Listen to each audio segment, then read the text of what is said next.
Thank you. All right, ladies and gentlemen, I'd like to call this meeting of the Cambria Community Services District Board of Directors to order. Please find a seat, make yourself comfortable, and I'd like to have everybody rise, please, for the Pledge of Allegiance. I pledge allegiance to the flag of the United States of America and to the republic for which it stands, one nation, under God, indivisible, with liberty and justice for all. Thank you, everyone. We do have a quorum. All four current directors are here. And what we're going to do today, first I'm going to walk us through the process, and then I'm going to take public comment on process only. So if there was something about the process either that you need clarification on, or if there's something that you would like to comment on, I'll then reiterate what we decided was going to be the process. And then the applicants will come up and get numbers from the district clerk to randomize the order of applicants. Following that, they will after they get their numbers, we will excuse them to the fireside room. And I've got a few expectations of the applicants once we do that, including having all electronic devices off. And if you're sitting here in the room and you haven't silenced your device, please do so.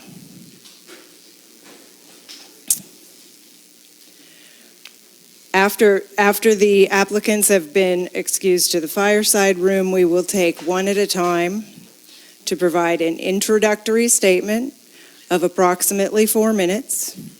The clock is right here. You'll come to the lectern and you'll have 4 minutes.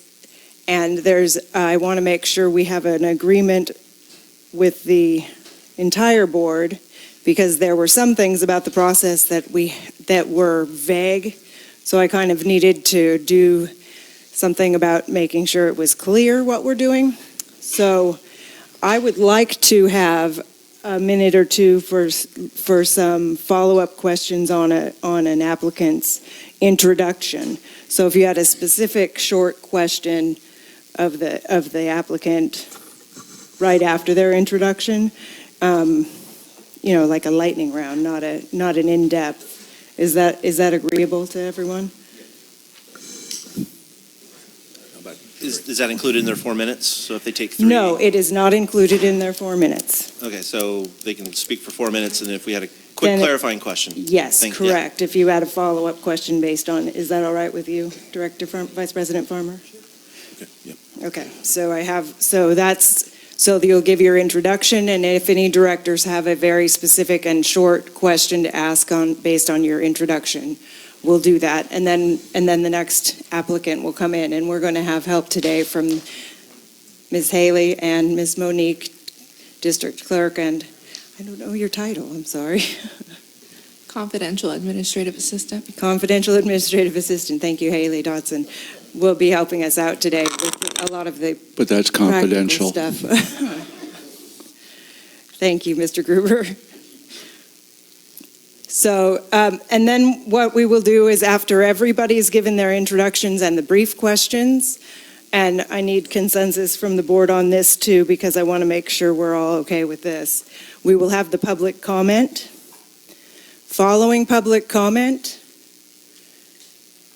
then we will look at reducing the number of applicants to ask for specific questions, which I have provided. Director Beringer and I distilled down the questions that the public had sent in, and so you have a list in front of you, and we will talk about which questions we're going to ask, because we're going to ask the same 4 questions to each candidate. So we need to each pick a question off of that list. Here's what I need to know. I want to make sure that what we're going to do when we reduce the number of candidates to do a more in-depth interview, if that's okay that we do the reduction in the number of people that have the in-depth interview. Or if you feel like each of the 12 applicants should have the interview questions. How much time do we allot for these questions, this round? It would be about 2-minute answers, 1 minute to ask Quicker. the questions.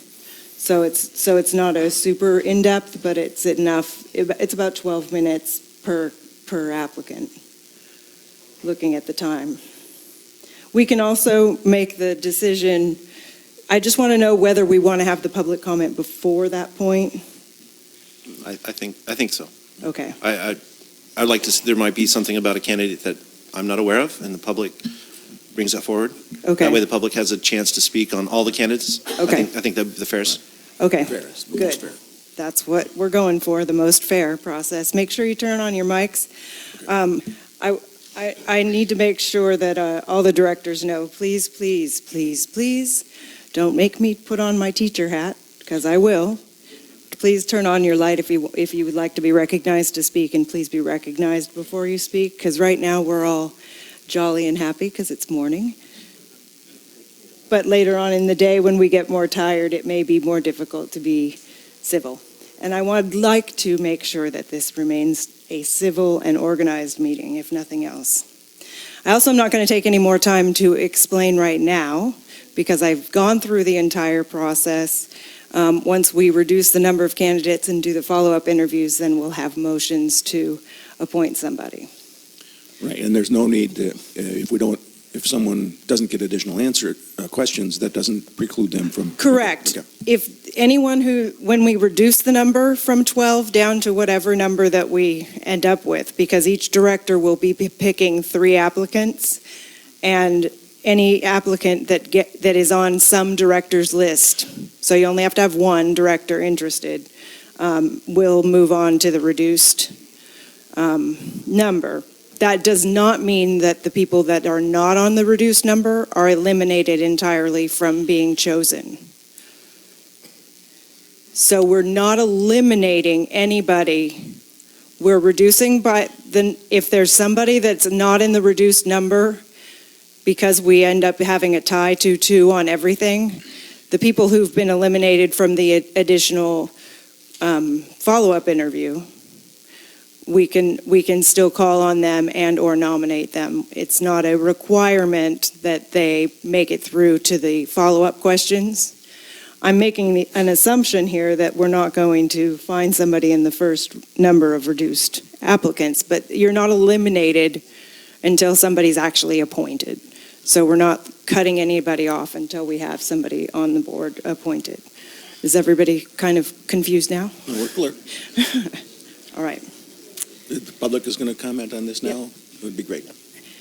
Can I? Yes. I just want to ask a question and make a comment. First, Mr. Carmel would be interested to know that David Hirsch's name is up next to legal counsel, so someone might want to make an adjustment there. Thank you, Vice President Farmer. It's not a problem. I don't think Tim would mind. He and Dave are pretty close, as in being business partners. And also, were we, maybe I was under misunderstanding here, but I thought at some point we as directors were going to describe what it is that we're seeking in a director.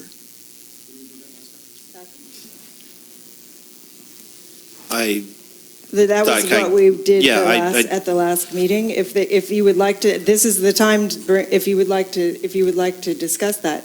I also want to make sure that we ask these questions, that we look at these questions before we do public comment, because I want the public to be able to comment on the questions. And I know you don't have it in front of you because this was done not at the last minute, but almost the last minute. I'm going to read the questions. Yes. Just on what Director Wharton. Vice President Farmer, I have something I prepared last night that kind of more encapsulates my vision from the last meeting. And if it's okay with Vice President Farmer and the rest of the board, I would like to read that and hear Vice President Farmer's as well. I have no objection to that. Any board discussion is appropriate right now. would you like to take the floor or have Vice President Farmer first? I would prefer to do this with the candidates sequestered just before we get started, Oh, I see. and that's my When view. they're sequestered, Director Farmer? In other words, one of us can make a comment here about what we desire in a director, or what our vision is before they're sequestered. That's what you're saying? I would prefer to do it after. Oh, prefer to do it that way after? Oh, okay, that's fine. There's no leading on of a candidate. Oh. Okay. Yeah, I think I'd prefer to say it with all of the applicants here. Okay. You take it away. You want me to go first? Please do. Please do. Okay. And Director Wharton can wait if he wants to, till they're sequestered, if that's his. Okay. First, before I make this comment, I just want to say that I really appreciate the community involvement. That's one of the things Mr. Director Wharton and I were encouraging in this process was, like I say, more community involvement and participation. I kind of lost count at the number of emails that I received since about 3:45 Tuesday afternoon. I say somewhere between 80 and 100 people, writing in, various lengths and comments, depth of comments with regard to who they wanted as the new director. And I know I think I speak for all of us, that we dearly appreciated people taking the time to participate in this process and let their views known. So what I'd like to do right now, because I feel, personally, this is, I think I said this recently, that I felt that this was the most important meeting that I'd participated in since a director, and I feel that way about this meeting. Just because of, how could I say it, this is probably the most challenging time in the history of this district. And the people that make the decisions up here, we just are being given a tremendous amount of responsibility at this time. So this is what I've written up with regard to what I would like in a director. Someone who will honestly assess and examine the many challenges facing the board, the district, and the ratepayers of our community. A person who's willing to go beyond the status quo, determine what is not working right, make the difficult decisions to help get our financial house in order. Someone who's able and willing to be truthful regarding what is right and what is wrong with our CCSD. Someone who's willing and able to come up with new and fresh ideas, encourage and participate in more community involvement, cultivate qualities of harmony and compromise on the board, develop trust and respect among board members, and ultimately have the board and management of the district gain the trust and respect of the residents and ratepayers of Cambria. And finally, I would want as a director someone who truly loves Cambria, appreciates the creativity and resourcefulness of both the retired and hardworking members of our community, no matter what age or background, and someone who has reverence and respect for Mother Earth and the natural environment, all of which contribute to making Cambria the truly unique and special place that it is. Thank you. Thank you, Vice President Farmer. Director Wharton? So, yeah, the amount of emails that have come in since we've asked for the community support and responses have been great. We appreciate it. I know Vice President Farmer got 80 to 100. I'm probably in the 100 to 110 range. It's just been overwhelming. I've read every single one of them. They all seem to have a common theme to them, and it's about our water situation. So I sat down last night and put some thoughts down and kind of penciled them in of what I'm looking for in a director, of where we're at now and where we need to go, and how we can get there. So has our water situation got better or worse over the past decade? How do we go forward? We have faced these difficult philosophical differences for months, years, and decades now, and the results have always been the same. The only solution to our water problems during the drought years was conservation. We have done extremely well as a community in conservation, leading the state, but conserving water does not put more water in our aquifer, and soon enough we may be facing a long-term drought that will bankrupt our water supply and putting it in danger. We need to look at these past results and evaluate the outcomes. Again, are we satisfied with our current water situation? Are we satisfied with conservation efforts that just stretch the amount of water that we have available during droughts? It won't be easy to do, otherwise it would have already been done, and that is to put our philosophical differences aside and unite around the ideas that we can agree upon. Our water supply can be saved or squandered in one generation and in one drought. Thus, our community can be saved or squandered in one generation or drought as well. I've heard from many concerned citizens about the type of community they want to create, and it is centered around innovation. It is centered around the EWS project and protecting our supply, the lifeblood of our water supply, which is the lifeblood of our town. That should be where we all agree upon, where we should set aside our philosophical differences and unite as a community and embrace the EWS to protect our aquifers, to ensure that we have enough water, not just for today, but for future generations, for those who wish to call Cambria their home and their community. We should use the results, the data, and the performances of not having a consistent water supply to have the courage to step outside the status quo we've experienced and vote in a director who will represent the community members I have heard from and focus on the issues which unite us and grasp the opportunity before us to help build a better community, better neighborhoods, and a vibrant town for us and our neighbors. So let's put aside the partisanship, bickering, and focus on the results. That is a path to a better community for us all. Thank you. Thank you, Director Wharton. Director Berenger? I agree with Director Wharton. Well said. I would like to be very clear that my goal today is to appoint somebody who exhibits a certain amount of intellectual curiosity, is willing to look at respect and civility, because we get more done when we're not bickering, and we can accomplish more if people aren't being attacked right and left, my opinion. And I'm also looking for somebody who doesn't fall asleep looking at a budget, because that's what I did when I was on the board at first, and I have now learned, because I did not want to, as president, be approving a budget I didn't understand.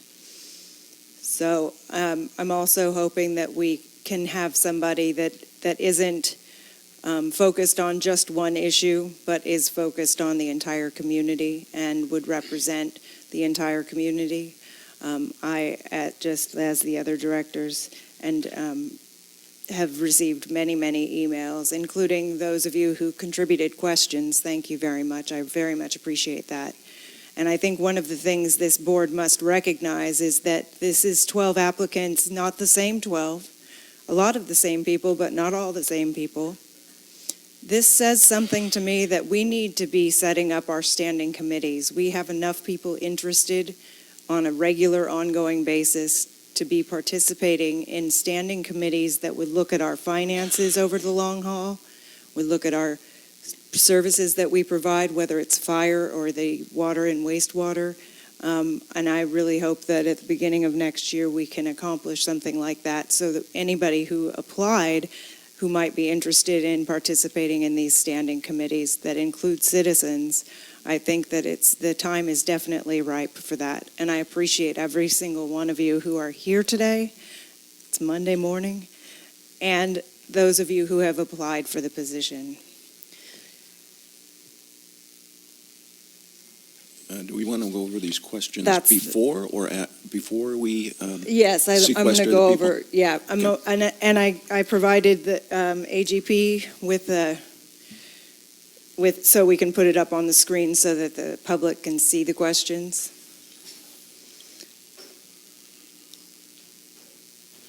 Thank you, AGP, for the AV support there.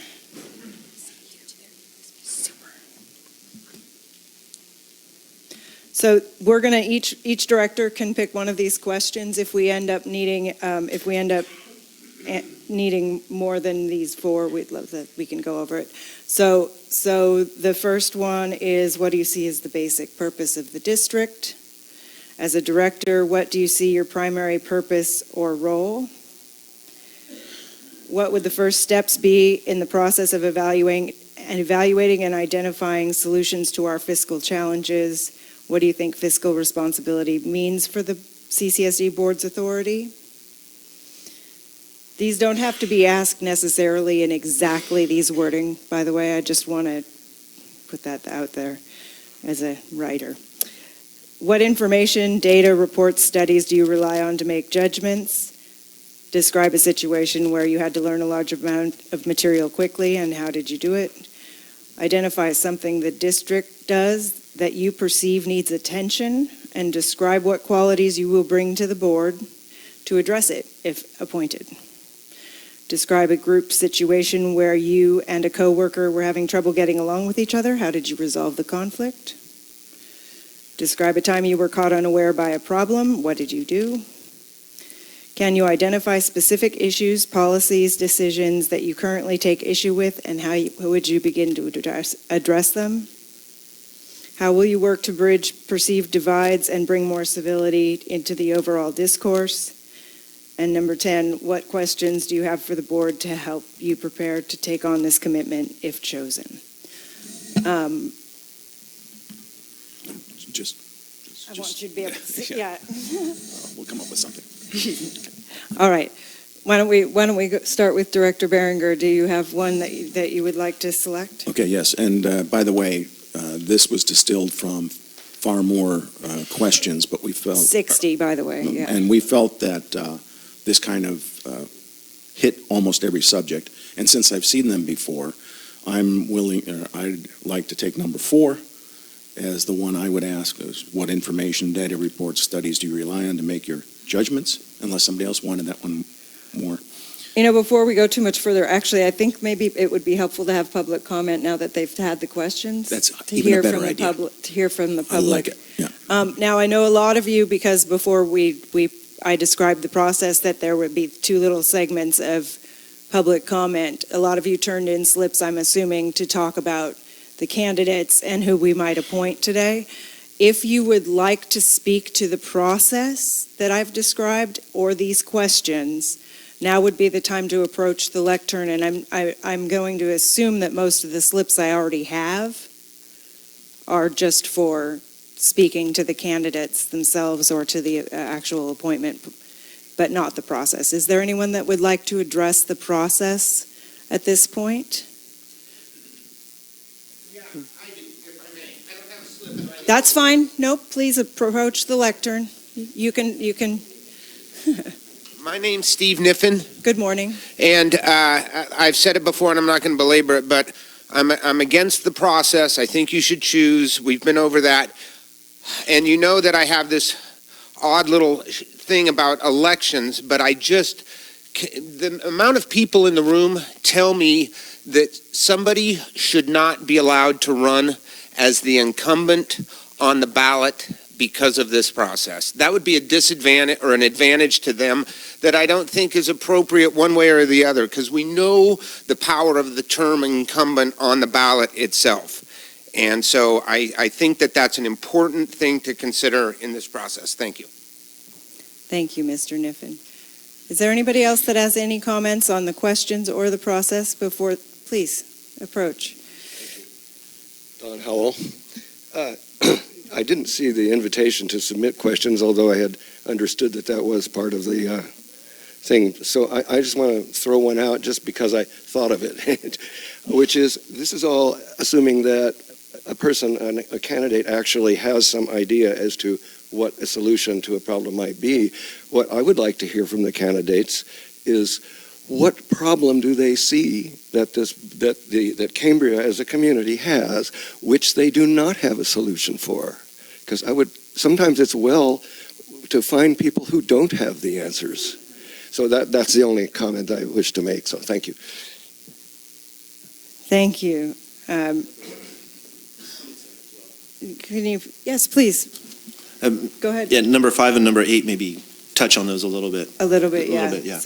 So having the applicants more aware. Yeah, hi, my name is Hi. Dino Irali, and maybe this is appropriate or inappropriate, but one of the directors said, despite the philosophical differences of the directors, we want to try to get together. Well, one thing I don't know is what are the philosophical differences? Is there a way of addressing that? Was that my comment you're addressing? Yes, it was. Philosophical differences of the community, not the directors. So there are no philosophical differences within? Well, no, my comment was directed towards Well, the okay, so divides in the My community. response to that comment is, what are the philosophical differences of the directors? So when they appoint someone, we have an understanding of how they connect. Understood, and that's an incredibly good question we have tried to address on a few occasions during our work on trying to put together this process, and I suspect that each of us would have hours of answers for that. Well, I only need one answer from each person Right. of what the philosophical differences are among the directors. Can you speak to what you meant by philosophical differences? The support for the EWS and the non-support for it, the ability to use that as to protect the aquifers with an environmental balance there. Well, who supports and who doesn't support those things among the directors? Well, I support the EWS. And Mr. Farmer?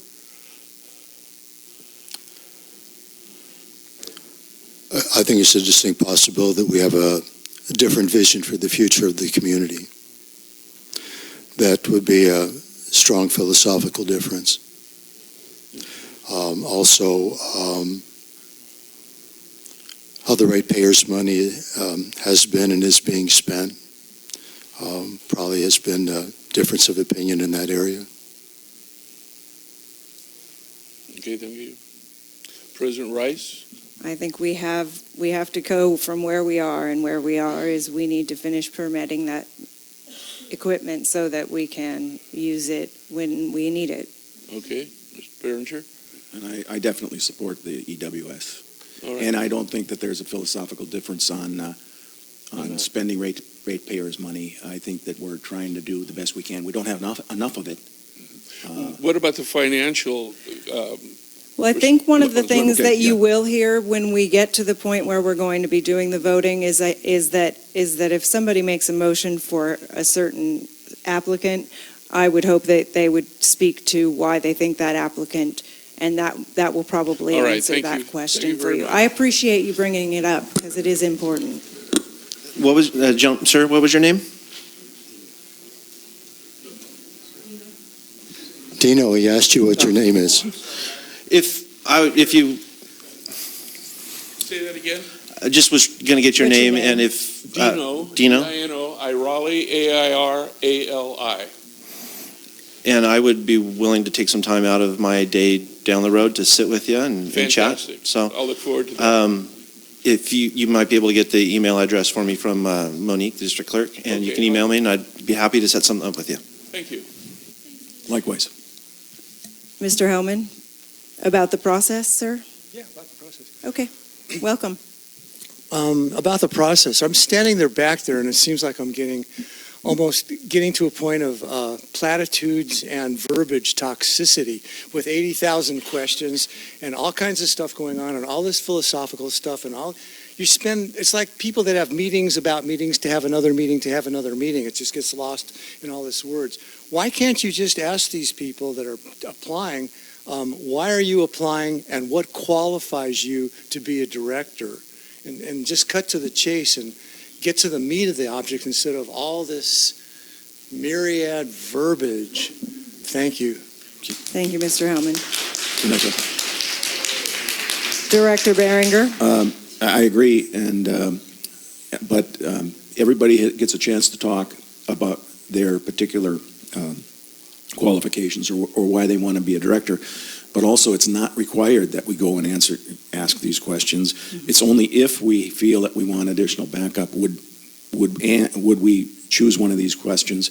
And to be true to the public that did submit these questions and the public was invited to be involved, I think at least what we can do is come through with 4 questions that we might want to ask. But we don't have to ask any questions. We can just move forward if we need to. So, is that correct? Yeah. Yes, as long as the entire board agrees with that. Now, and I'd like to just address the fact that we have meetings about meetings so that we have a fair process.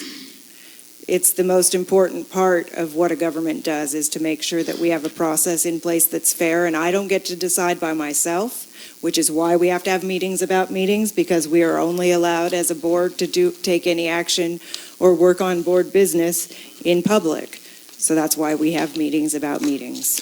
If I can just respond to Vice President Farmer. Yeah, thank you. What Mr. Hellman just said with regard to why can't we just ask a couple of basic questions, including why do you want to be a director? That's actually the one question that we asked on the application, and they could fill it out as they wished. So I think that the question you just brought up, why don't we just ask that question, has already been asked on the application, and we'll be probably getting that information as each of the applicants step forward and we discuss them. Thank you. All right. Jim, you said you wanted question number 4? Sorry. Director Berenger. Unless somebody else It's wanted Monday it, but morning. yeah, that would be a good one for me. Director Wharton. Your thoughts? I would see 5 or 8 for me, either or. Okay. Vice President Farmer? I also agree with question number 5 and also number 3.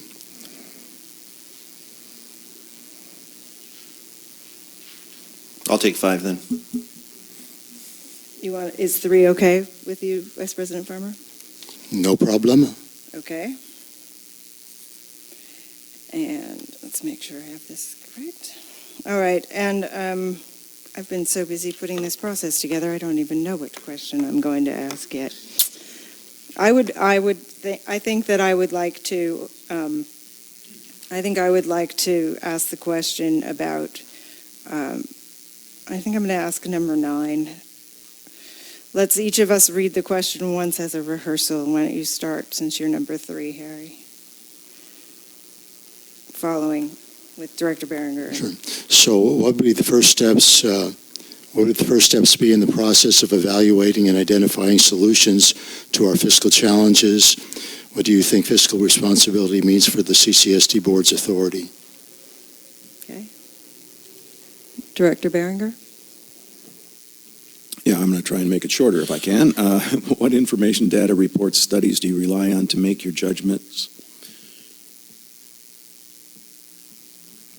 Okay, I think I truncated that, and that is because sometimes people might not have had, okay, I'll describe the situation where you had to learn, and if you, describe a situation where you had to learn a large amount of material quickly. Thank you. They'll tell us how to do it. Director Wharton? Identify something the district does that you perceive needs attention and describe what qualities you will bring to the board to address that if appointed. And mine is, how will you work to bridge the perceived divides and bring more civility to the overall discourse? Those 4 questions will be asked to all of the applicants that are selected by at least one director after we have public comment and after the introductions. Okay. Now, yes, sir?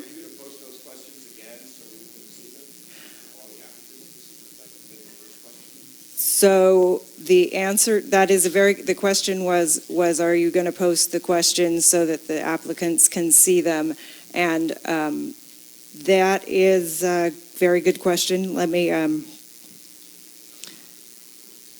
do we have any way to make a copy or something? Printer.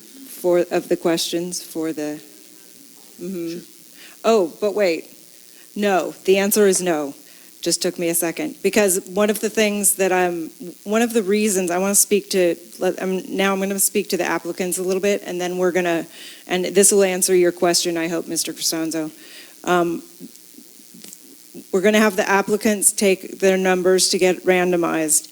One of the reasons why we are sequestering is to prevent some people from having an unfair advantage because they've heard a different person's response to a particular question. So the intent is to allow for fairness, which means that we are expecting you to respect that intent and not be talking about CCSD business, not be working on anything or speaking with the other applicants about what it was that you were asked or how your introduction went or what you're going to say in your introduction. So essentially you are restricted from, please, I can only ask that you honor this. I can't enforce it. There's nobody going to be back there.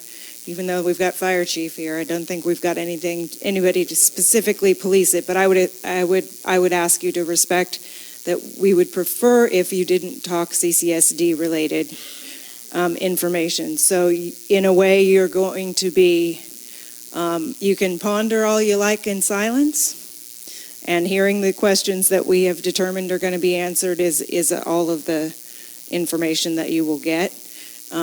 We would like you to not have any electronic devices on, and that's also to show respect for the process of the sequestration. I hope that you are as comfortable as you need to be, and if as we come back and get applicants for their introductions, if there's something that you need, please let us know so that the staff can help you out if there's something that you need. All right. I think it's time we give the applicants their numbers. Please, if you're an applicant, please come up and Ms. Madrid will give you a number. And then you will retire to the fireside room. They can just pick whichever. As long as it's randomized, that's the main idea. If you get number 1, you can stay, because you don't need to go into the...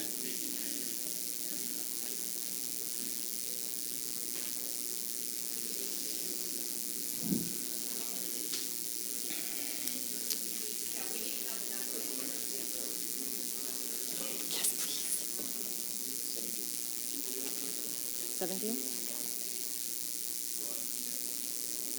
17? What? 17 what? 17. Oh, speakers. Thank you.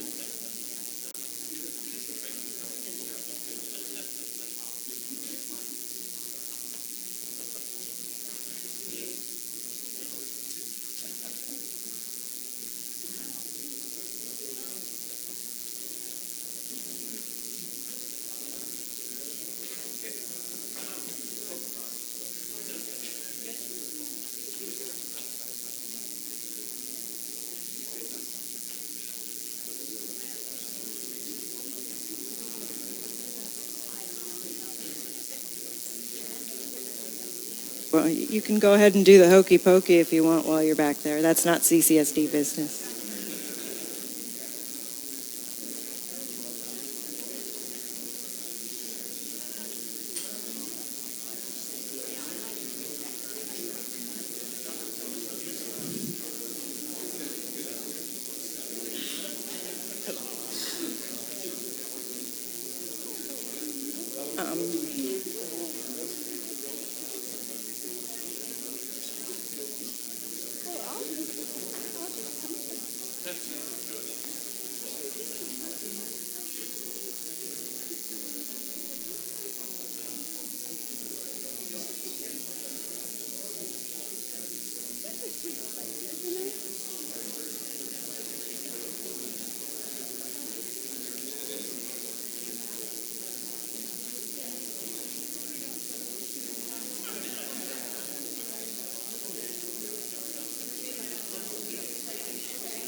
Okay.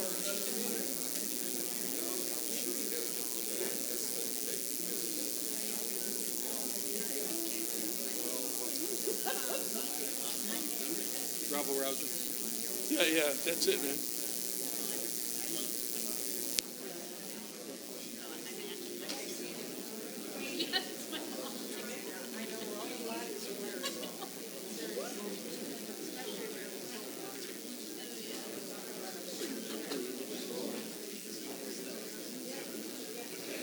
All right, folks, we're going to get started with the introductions. applicants will have 4 minutes. And board members, if you have brief questions related directly to the introduction.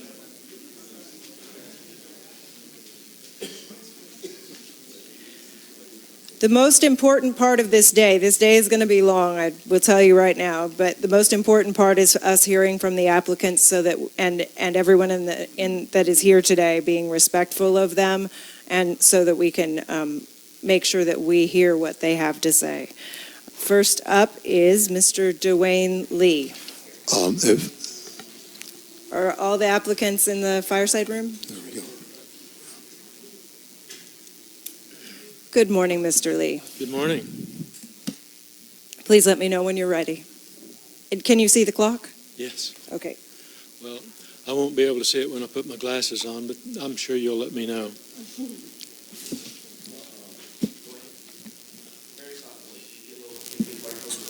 Sure. Is that better? Okay. All right, please. Thank you. Madam President, board, staff, and members of the community. My name is Dwayne Lee.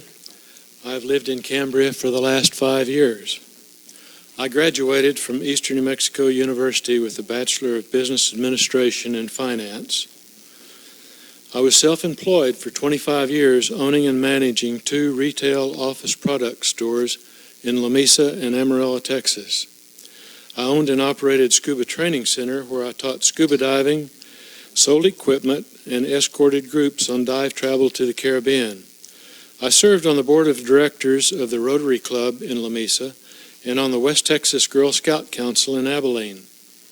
While in La Mesa, I was active with the Chamber of Commerce, serving on a variety of committees and on the board of directors, and also served a year as president.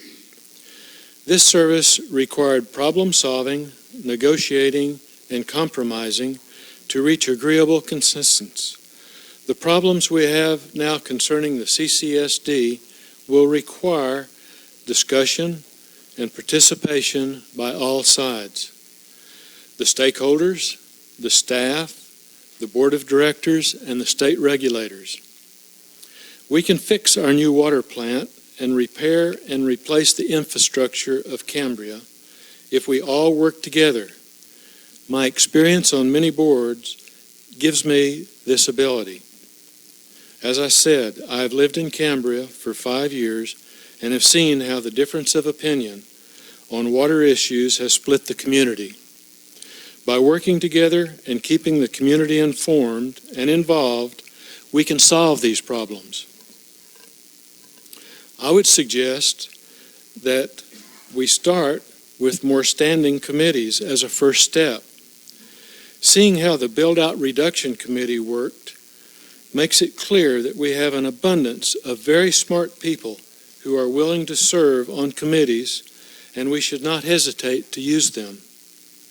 Our infrastructure needs to be job one, and that includes all the infrastructure, and I'm including the new water plant. I ran for this office in the last election and have kept current on events by attending board meetings and reading many documents regarding the current events with which the CCSD is involved. I will represent the ratepayers and the property owners to the very best of my ability. I will also keep an open mind. If the board selects me to fill this position, I will always keep an open mind in making decisions. First, gathering the facts that I strongly agree with, as well as those that I strongly disagree with, and everything in between. One of the best ways to challenge your own view with a given point is to carefully consider an argument being put forth by someone with a dramatically opposing view. And if you can effectively make an opposing case and still disagree, it only serves to strengthen the view that you already hold. On the other hand, considering an alternative view can also open your mind to new ideas that help refine and improve your existing thought process. This helps ensure you are constantly evaluating different information instead of falling into the trap of seeking nothing more than affirmation. Thank you. Thank you, Mr. Lee. Does anyone have any follow-up questions they'd like to ask? Director Berenger? Yes, the Build-Out Reduction Committee meets regularly, and I've gone to a lot of them. Have you? I have. I haven't gone to a whole bunch, but I went to one right after I signed up to run for office last year, and I have gone to a couple since then, and was sitting in probably, I guess, the last one whenever they come up with their proposal. And in what I gained from that in watching the way that the members of that committee operated is that they would take an individual issue and get different comments from different members of the committee, putting those together, come up with a concise way of stating what they wanted to say that most of them all agreed with. And that's the way it should work. That's the way that you solve problems, and not only in just particular that instance, but in every instance. For example, the purchase of the library. I think if that had been something that had been decided, we would have known more. There's another standing committee in town, meets monthly. Mm-hmm. Have you attended any of those? I have not. You're talking about the pros? Yeah. Okay. But that does give the community an opportunity to participate in that process. I just have one question for you. There's, of course, because this is Cambria, there's rumors around that you don't support the SWF. Can you please speak to that? First of all, I'd like to say that I do support the emergency water facility. We have bought and paid for it. We're not going to send it back. As far as the SWF, the problem that I have with that is that we asked the community when it was time to purchase this facility if we could put that amount of the purchase on the monthly or the bi-monthly water bill. That happened. We went through a Proposition 218. That was defeated, and therefore it was stated that the community supported the water project. So that's fine. So if you're going to change the name and the purpose and to who it serves, I don't have a problem with that, but I think if you're going to ask the community to pay for this, and if you want to change it, you have to come back and ask the community if this is okay. If nothing else, at least put it on the agenda, discuss it in a board meeting, let the community come up and make a public comment on it, and then the board vote on it. And if the board votes on it that, yes, we want to change this from an emergency water facility to a sustainable water facility, then that's what the community lives with. Thank you. I appreciate that clarification. Are there any other further questions? We might, well, let me ask you this much, Dwayne. I know you have a strong financial background, having been a very successful businessman. What do you feel are the most important financial challenges, facing the district at this time? And, how would you, let me just ask you that. Isn't that one of the follow-up questions? Is that as long as there's a consensus on the board? I don't want to. Go ahead. Thank you. Go ahead. Personally, not being inside or a member of the board, knowing everything that you know, but from an outsider to answer that, I would say it's a matter of priorities. In other words, which area of the budget do we need to prioritize and work on first?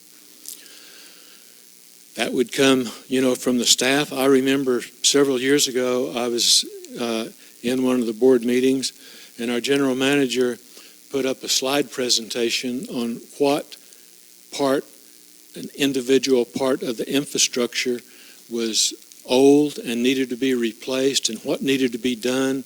And here's the estimate of the cost that all of this will cost the community. I thought that was an excellent way to show the community this is what we need to do. I would like to see a checklist on how much has that been done? How much do we still lack? And how much do we need to proceed with? Also, we need to prioritize as to what we're going to spend to get our new water plant in operation where we can use it. That's got to be fixed also. I think that's in negotiation right now as to how we take care of the impoundment pond and then what we do to actually have a process of where we capture the waste that the plant produces and what we do with that waste. Those problems need to be solved, and they need to be solved before we can operate the plant. And if we get into an emergency situation with another drought, we need to operate that plant. Thank you. Director Wharton, did you have something? I have questions, though, but I think they're going to be more appropriate for when Dwayne gets called out for further direction, Okay. for further discussion, yeah. So All right. I will have some questions for you, Dwayne. It's just, right now, I think it's just, they're outside of the scope of what this introductory period is. Thank you very much. You bet. Thank you. We've got next up Is Alan McKinnon. Alan McKinnon. Well, really, it's Mark Harrier, but he's not here. Okay, got it. So number 3 is Alan McKinnon. Thank you.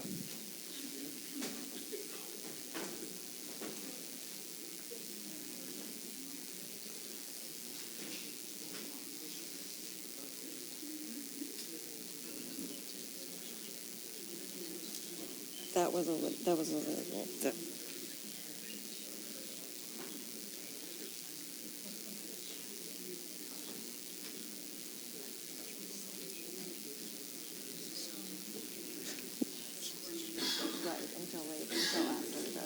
Until after the introduction part. Yes, just follow up on the introductory. Welcome, Mr. McKinnon. Good morning. Good morning. Before you begin, I just want to let you know you're going to have 4 minutes. The little light in front of you, when the little orange light or yellow light comes on, that's about a minute left. And you can probably see the clock here. Are you ready? Very good. I am. Welcome. Go ahead. Why am I running? I love Cambria. I love the people. I love the quality of life that we have in Cambria. Can you be closer to the mic so we can hear you better? Thank you. We don't plan to leave either. We're going to be here for a long while.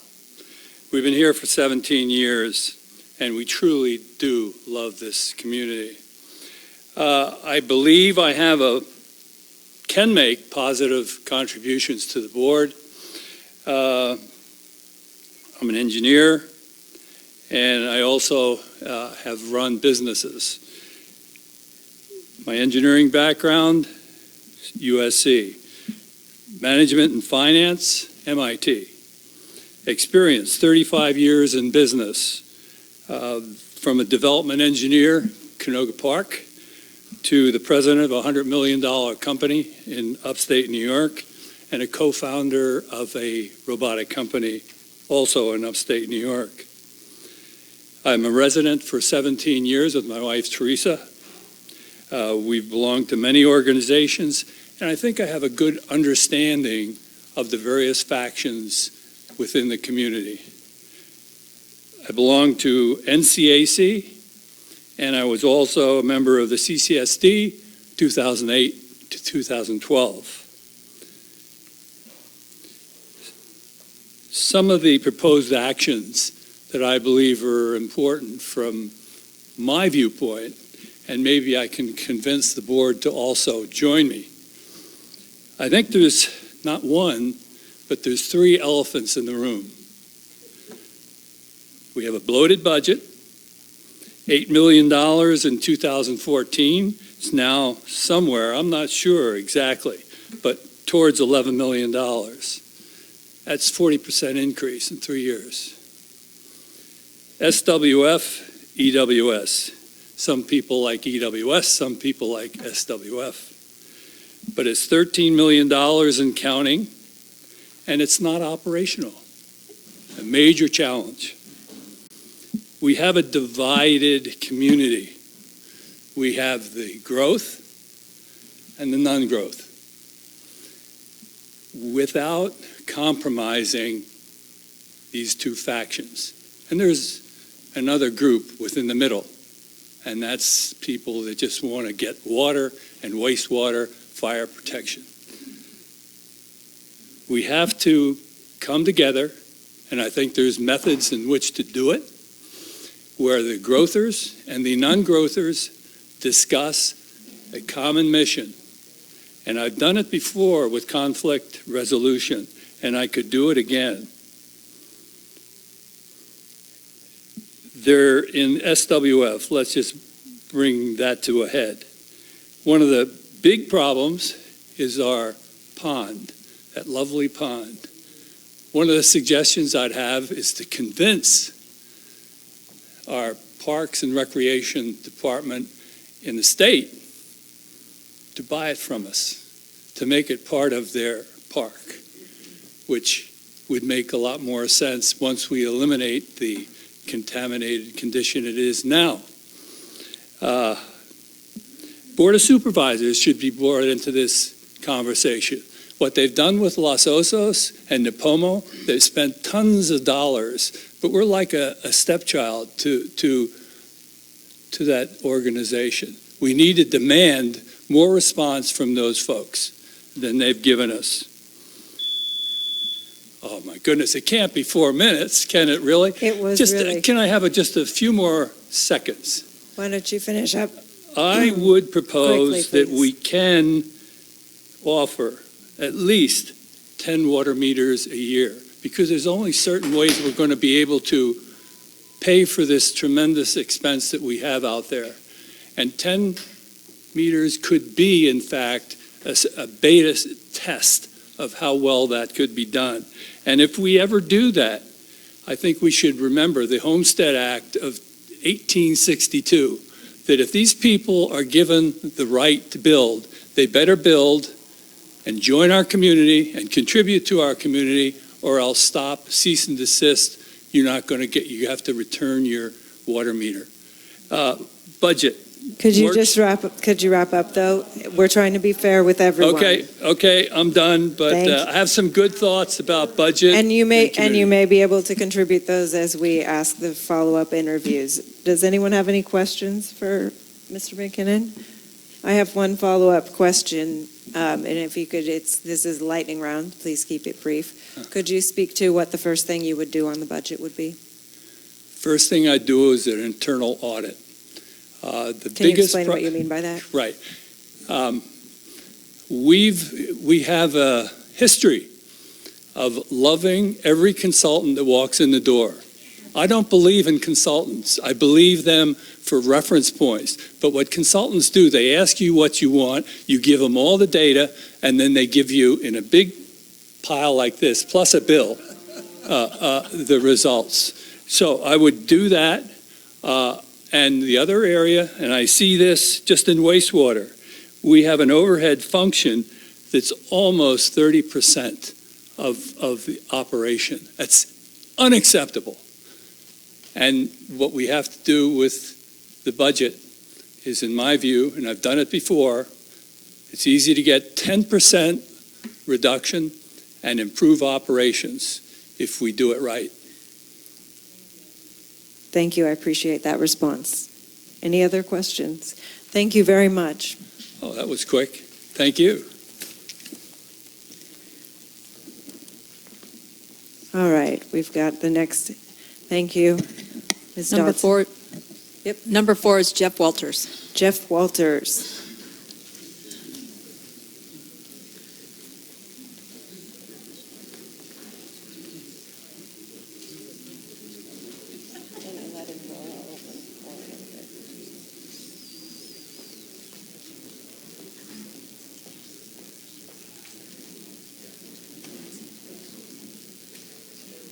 Rice, can I ask that you stay within the time frame, please? If that's what you said, I think that's what you need to stick to. They can answer questions, fine. For 4 minutes, it's 4 minutes. I agree. I agree.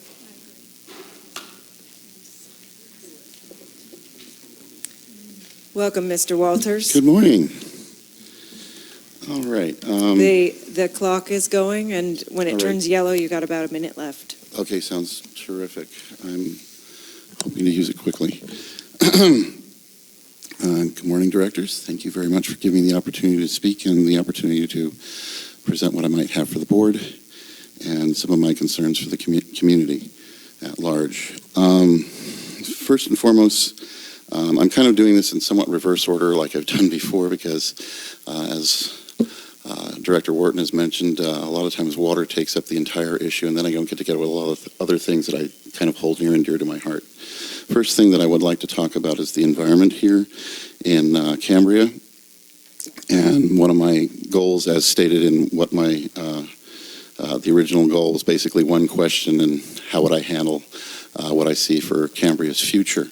So my first concern is the environment as far as being addressed.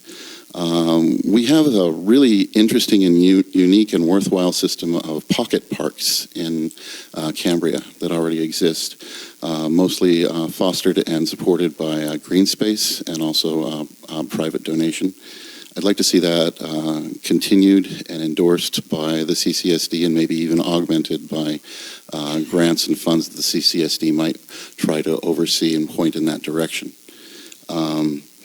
I have another interest in expanding the park ideas, expanding watershed in our town that basically in many respects has been damaged by overdevelopment or residential areas that actually are placed in the path of a watershed. To that effect, there is I mentioned it the last time I was here as the Tweed Watershed Project, for lack of a better name. On Tweed Road, there is a bog that forms every time it rains. And that bog is natural. It basically was a lake inside this small community, and now there's houses around it. There's an open lot where the bog forms, and basically it's kind of a ripe opportunity to create a park that collects water and that can help to service wildlife in the area, increase watershed for wildlife, and also the stream that would be extant and actually is extant but moves through a lot of homes does come out into a canyon that goes down towards the sea that runs basically just underneath Drake Street and then out to the sea. I'd like to see that kind of improved and turned into a walkway, much as we have the walkway out on the beach and the ocean out there. I see that my time has gone very quickly, so the other thing that I'd like to address is wildlife crossings. We have too many wildlife that ends up on the road, destroyed, and we already have them. Canada does it. We also even have a wildlife crossing program in San Bernardino County. Why don't we do it here? Forest management, I have a little problem with forest management. Fire safe is not forest safe. I've talked about this before. I think that we need to have a conservative fire safe plan. Living in a forest, you have to realize the fact that living in a forest, you have certain risks. And beyond that, you need to take care of the forest and we need to manage it better. Living in a forest is not fire safe. Having a fire safe place doesn't mean you have a forest. So you have to deal with the balance of that. Retrofit and revitalization of the water system needs to happen. Harry Farmer himself ran on that issue when he was being elected. I think that should be addressed and dealt with. And water recharge, which I've talked about several times before, and you mentioned about having an ear and an eye towards technology and making sure that those kinds of things get handled. Thank you. And atmospheric water is one of the things I want to have be addressed. Thank you for your Thank you. comments. Are there any questions, follow-up questions? Director Farmer? First, Jeff, I want to thank you for addressing some of the environmental issues and concerns. It's much appreciated. I do want to ask you, though, in your application, Yes. and I do want to, this is going to sound maybe a left-handed compliment. Last time you showed up late, I appreciate that you were here on time this time. Thank you, sir. But you didn't answer the one question in the application: why do you want to serve on the CCSD Board of Directors? You didn't answer that question. You didn't address it in your comments right now. Mm-hmm. Any particular reason? I somewhat did. I want to give voice to the issues that I just talked about, and that's one of the reasons why I am trying to serve on the board. I want to have these issues addressed, and I want to give voice to them. That's my interest in serving on the board. Okay, well, these comments that you just made, I don't want to take too much of your time, but these comments that you just made right here, and we appreciate them, that was what you had under your vision for Cambria over the next 5 to 10 years. However, you did not answer the question, why do you want to serve on the CCSD Board of Directors? And that was the only question and the main question that we asked of all the applicants. I think I just answered that. I want to serve because I want to give voice to the issues Okay, thank you. that I just spoke of. Thank you. Anyone else? Thank you. Thank you.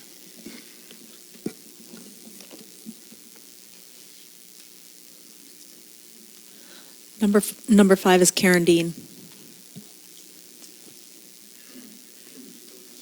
All right, next up, we've got Karen Dean. Mhm.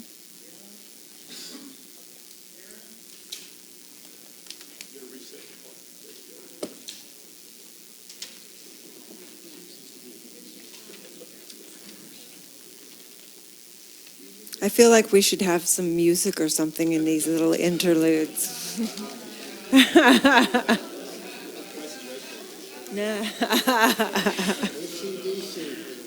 I was thinking more like I Will Survive. Welcome, Ms. Dean. Good morning. Good morning. Let me know when you're ready and I'll start the clock. The light will turn yellow at about a minute left. Okay, so this is basically answering the question why I chose to run. Okay. Speak into the mic really closely so people can hear you, please. Okay, my husband and I have been privileged to be homeowners in our very unique community since 1994 and full-time residents for the past 4 years. We were attracted to Cambria because of its small-town feel, the beauty of the forest, ocean, and wildlife, and the friendly and compassionate sense of community spirit we found here. We are well aware of the water struggles that plagued Cambria, which is why we bought an existing home. In the past few years, there's been ever-increasing division among members of the community over the issues of water, building, infrastructure needs, and our town's finances. Division is apparent at times, even among the members of the board. I care very deeply about our community, and I want to serve to the best of my ability to help reduce some of this division and work towards collaborative resolutions that may help our community be less contentious over the issues at hand. I owned and operated a successful business for 35 years. I served 10 years on the board of directors of a property owners association, overseeing a community of 82 properties, privately maintained roadways, equestrian trails, creeks, culverts, all spread out over 400 plus acres in an unincorporated rural area. In both of these endeavors, I've had experience with budgets, bids and contracts, meeting deadlines, maintaining reserve accounts, bylaws, following the Brown Act, county codes and restrictions, and I've had interactions with Fish and Wildlife as well as other local and state agencies. I believe myself to be somewhat of a centrist. I'm able to listen with an open mind to all viewpoints, undertake extensive research of the issues at hand, and work cooperatively with fellow directors to make responsible decisions in the best interest of our community as a whole for the present and looking forward to the future. There are many issues the CCSD Board of Directors will be facing in the coming months.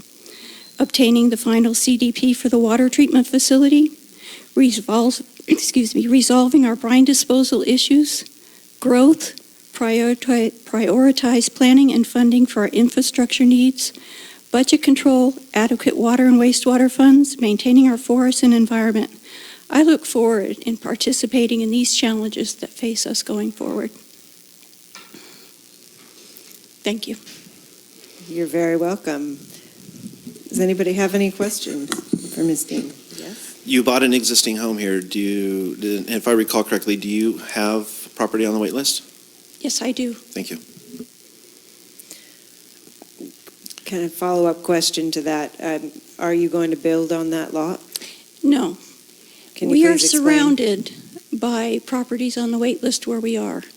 Every lot within my view is on the wait list. In order to maintain a little open space around me where pine trees could grow, we purchased a parcel adjacent to our property. No, we do not intend to build on it. We would like to divest ourselves of that wait list position. Someone else would probably like to use it, but we would like to maintain the open space next to us. Thank you for that clarification. Vice President Farmer? Yeah, I just want to ask one question. You gave a list of challenges that are facing the district and the community at this time. What would you say is the biggest challenge that faces the district, and what do you feel is your best attribute to address that? I feel the biggest issue facing our community right now is the division that has been created here, not only within the members of the community, but on the board. And I feel that the fact that I can come to a discussion with an unbiased and open mind and listen to all sides of the discussion and do the research would be helpful. Thank you very much. Anyone else? All right. Thank you, Ms. Dean. Thank you. Appreciate you coming.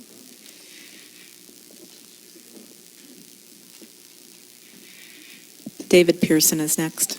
David Pearson. Thank you very much, Ms. Madrid.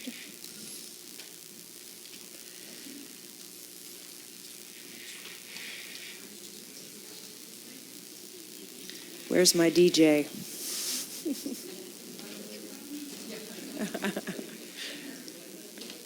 We'll just sing the national anthem between people. Good morning. You're going to have 4 minutes. When the light turns yellow, that means there's about a minute left. Good morning. I assure you I won't take all that time. The Cambria I envision in the near future is much like the Cambria of today. I'm sorry to interrupt you. I want to make sure everybody knows your name, and I'll start David your time Pearson. over. Thank you very much. The Cambria I envision in the near future is much like the Cambria of today, a small coastal community that relies mostly on the tourist trade for its commerce. Regardless of the climate change none of us can predict, we will have an ample water supply to sustain the current residents and small yearly growth in population. There will be more guaranteed open space as the main recommendations of the build-out reduction program have been adopted. We will maintain a fire-safe community and will have improved our ability to fight fires in our district. We will have adopted water and wastewater rates that allow us to upgrade our systems and those improvements that will be well underway. Our budget will be balanced and we will have a close liaison with the county to make infrastructure improvements that they are responsible for. To assure this vision, I outlined numerous steps in my application that should be taken. First is working with the rate structures to make them compatible with the balanced budget in all of our different revenue streams. Second is to have the board and the general manager set concrete goals that can lead directly towards the achievement of the vision of the board and the staff and what they agree on to do in the future. Last, to improve communications and understanding among all residents about what our vision and direction of the community is.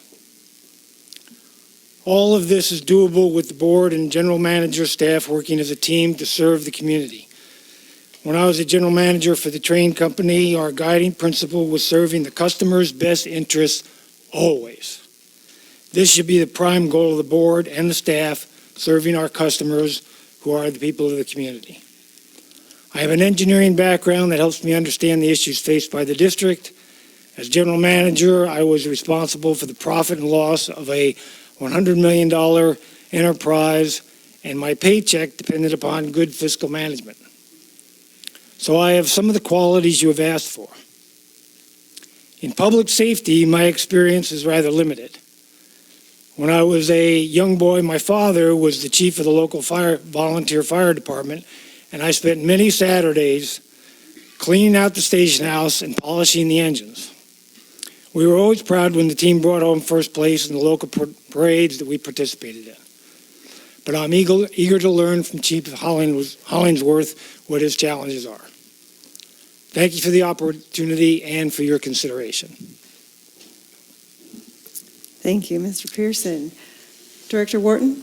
You listed the 3 goals. I missed the first one. Would you just please reiterate that one for me, please? The 3 goals. Basically, I had concrete goals, communication amongst all residents, and the very first one. The first one is getting the rate structures right to make the budget work. Are you advocating a higher ratepayer for the ratepayers in my town? I'm not sure that's necessary. We need to get the study done and then work to see what makes sense. Thank you for clarifying. Vice President Farmer? Yes, Mr. Pearson, thank you so much for applying. I do want to comment on the fact that in your application you said establish ad hoc committee to look at our process for identifying and applying for grants. I appreciate that suggestion. One of the things that you just commented on was that trying to achieve a balanced budget. As you know, expenditures have been outpacing revenues for quite a while. This year, the budget was balanced by pushing all the infrastructure improvements for water and wastewater down the road. So how do you envision coming up with a balanced budget considering the financial challenges that exist right now? Well, I think there are a couple of things that need to be looked at. Number one is the rates. Are they right? Where do they need to go? Up, down? What makes sense? If we can get the water facility finally permitted, we can do some slow growth, which gets some monies into our coffers that way.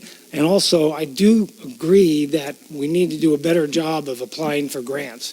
One of the things that I did when I was with the train company was we looked at grants, and there are just so many of them out there that you have to almost have somebody looking at that on a weekly basis in order to make sure that you're getting them and then you're doing the right job in writing your grant request so that you get the money.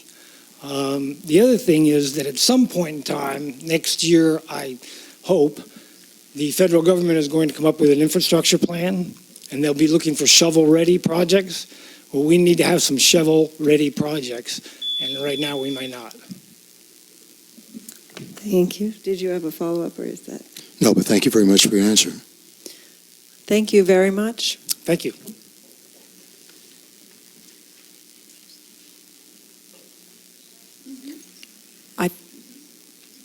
Brian Morrow. Brian Morrow.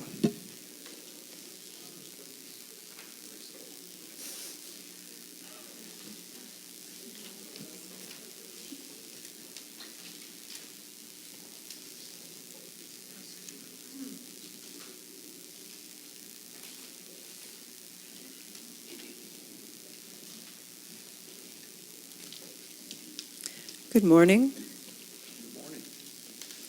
You're going to have 4 minutes, and the light will turn yellow when you've got about a minute left, but you should be able to see the clock also. Thank you. Good morning. My name is Brian Morrow. Was introduced to Cambria back in 1969.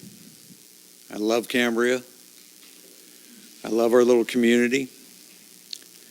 And the reason why I decided to run for the vacancy, first and foremost, and being honest, is my wife. She's the high school art teacher and the middle school art teacher, and she knows what this community means to me.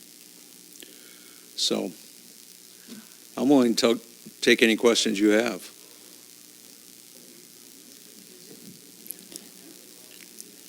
If your wife had not, so is that the end of your introductory remarks? Well, I could say yes, I could say no. The reason why I try to be short and concise is there's a purpose here. And I tell people what they need to hear, not what they want to hear. And I pride myself on that. I spent 30 years with Pacific Gas and Electric Company as a professional problem solver. And that's what I did successfully. So instead of me wasting your time and all these people's time, I'd rather just get to the point and answer any questions you have and give you examples. Can you maybe speak to an example where you found a problem and how you approached problem solving, since you said that's one of the things that you do? Absolutely. Before you can solve an issue, and I do not call them problems unless they're not dealt with, then they become a problem. In the meantime, it's an issue as far as I'm concerned. There was a particular case with Pacific Gas and Electric Company where, representing ratepayers, I felt it was in the best interest to come up with a process and procedure to recoup the maximum amount of dollars as possible. So I looked at benchmarks from other utilities and presented this to managers, directors, senior VPs, etc. And myself and another gentleman, we co-authored a process which, prior to that, the annual return for Pacific Gas and Electric Company for every pole they replaced system-wide only generated $105,000. PG&E replaces about 15,000 poles annually. So if you do simple math, you'll go, there's something wrong there. So another co-worker and myself, we, as I said, benchmarked this process, and we adapted to work for PG&E. The first year we rolled that out, we went from a $105,000 return to a $12 million return. Over the 20-year time frame that I spent in that department modifying that process and procedure, we collected over $32 million annually in joint pole credits, which saved monies that the ratepayers and stockholders had been compensating other utilities for over that time frame. That's great, thank you. Questions? Vice President Farmer? Okay. Thank you, Mr. Morrow. In your answer to why do you want to serve on the CCSD Board of Directors, you said, share my experience and knowledge towards helping keep Cambria safe and an affordable community to raise a family and live. Could you, this is one of two questions I have, could you elaborate on helping Cambria stay safe? What does that mean? What that means to me is, as society has changed and the attitude of individuals has changed, there seems to be more of an influx of individuals that have lost respect, ethics, and morals in this community. I would like to look into and investigate whether or not the Sheriff's Department would be able to establish a substation back here in Cambria. Again, helping the community remain safe, have excellent response time from our law enforcement. Just the other day, there was a lockdown at one of our schools due to an individual that fled from law enforcement. Again, it's a pretty common sense approach.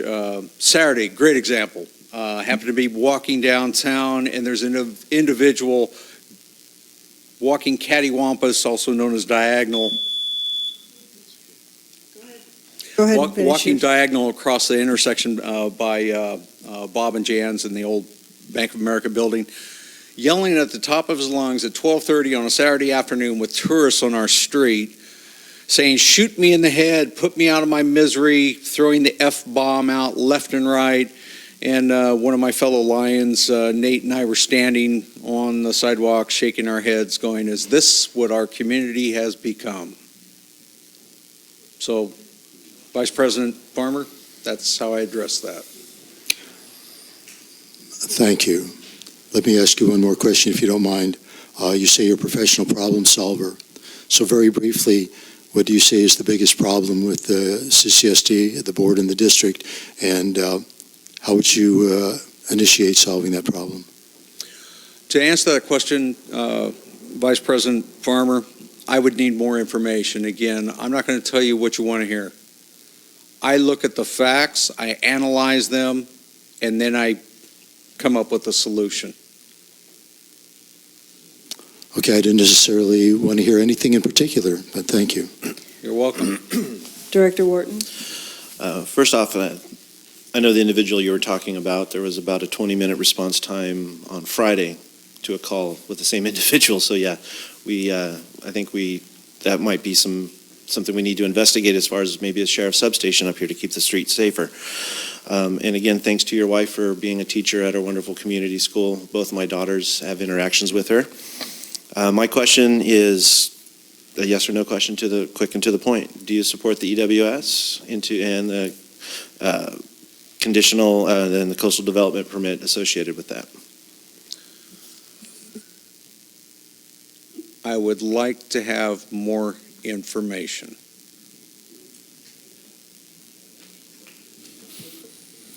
Director Berenger. Actually, that's not a bad answer. I just wanted to thank you for applying, and I know your character, and I know you well. I know that the application might have been a little bit brief, and your introduction is a little bit brief, but I know you're a man of high character, and I think people should know that. Thank you, Director Berenger. Thank you very much. Thank you.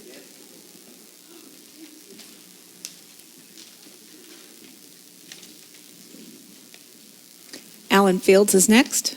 Did he get here? Has he arrived? I'm sorry, it's Steve Niffen. Steve Niffen. Mr. Niffen, Do I go to the podium? please join us. You will have 4 minutes. Oh, I don't need 4 minutes. My first statement was going to be, there's plenty of qualified individuals in that room. You need to pick one. That's pretty much my opening statement. Here's another thing. I would not be here today except for the fact that my family has a military heritage. World War I, World War II, Vietnam. I'm the first one not to serve. So I felt guilty. So I've kind of dedicated a little bit of my life to public service, just in the idea that I really haven't committed myself to that ultimate service. And if you stand out here in the hall, I was out there, if you look at the bronze plaque out there, the building is dedicated to the guys that have died while in service to their country. Delbert Carter was a World War II veteran that was captured by the Japanese and was beheaded, and he was a Cambrian. Todd Felix was the captain of my football team, and he died from Gulf War syndrome fighting in Iraq during the first Gulf War. So people serve, and that's why I'm here. But other than that, I don't have a political agenda, but I have plenty of opinions if you want to ask me. There you go. Director Berenger. I love you, Steve. I really do. I hope that we see you more often when we're deliberating issues on this board, because that service is excellent. And I've seen you do it several times, and I appreciate that. And I appreciate you serving, and as difficult as it is for you to stand here, I really appreciate your opinions. And I think you're right. There are a lot of great people in that room, and I do believe that we should make the appointment. I wish we could have an election. I just don't think it's practical. And I don't want it to go to the Board of Supervisors. And in the event that would be in jeopardy, I'd support you. Thank you. Vice President Farmer? Yes, Steve, thanks as always for being your own unique self. That's why we love you, as Director Berenger said. So I just want to ask you one thing, Steve. You've lived here a long time. You've worked here a long time. You've contributed in many ways to the betterment of this community. And I just want to acknowledge that. The additional question that we asked of the applicants was, what vision do you see for the future of Cambria in the next 5 or 10 years? So perhaps you could briefly answer that. Since, like I say, you've been here a long time, and you're going to be here for a long time. What would you hope for in the next 5 or 10 years with regard to this community and how the district is interwoven in that vision?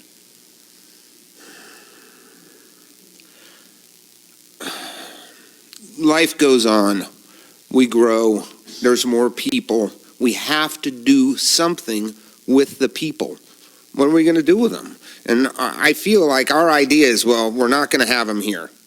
And I just don't think that that's fair. We have a responsibility to the planet that we've got to take some of the people. We've got to do something to grow with the rest of the world. We can't just say we're the only ones.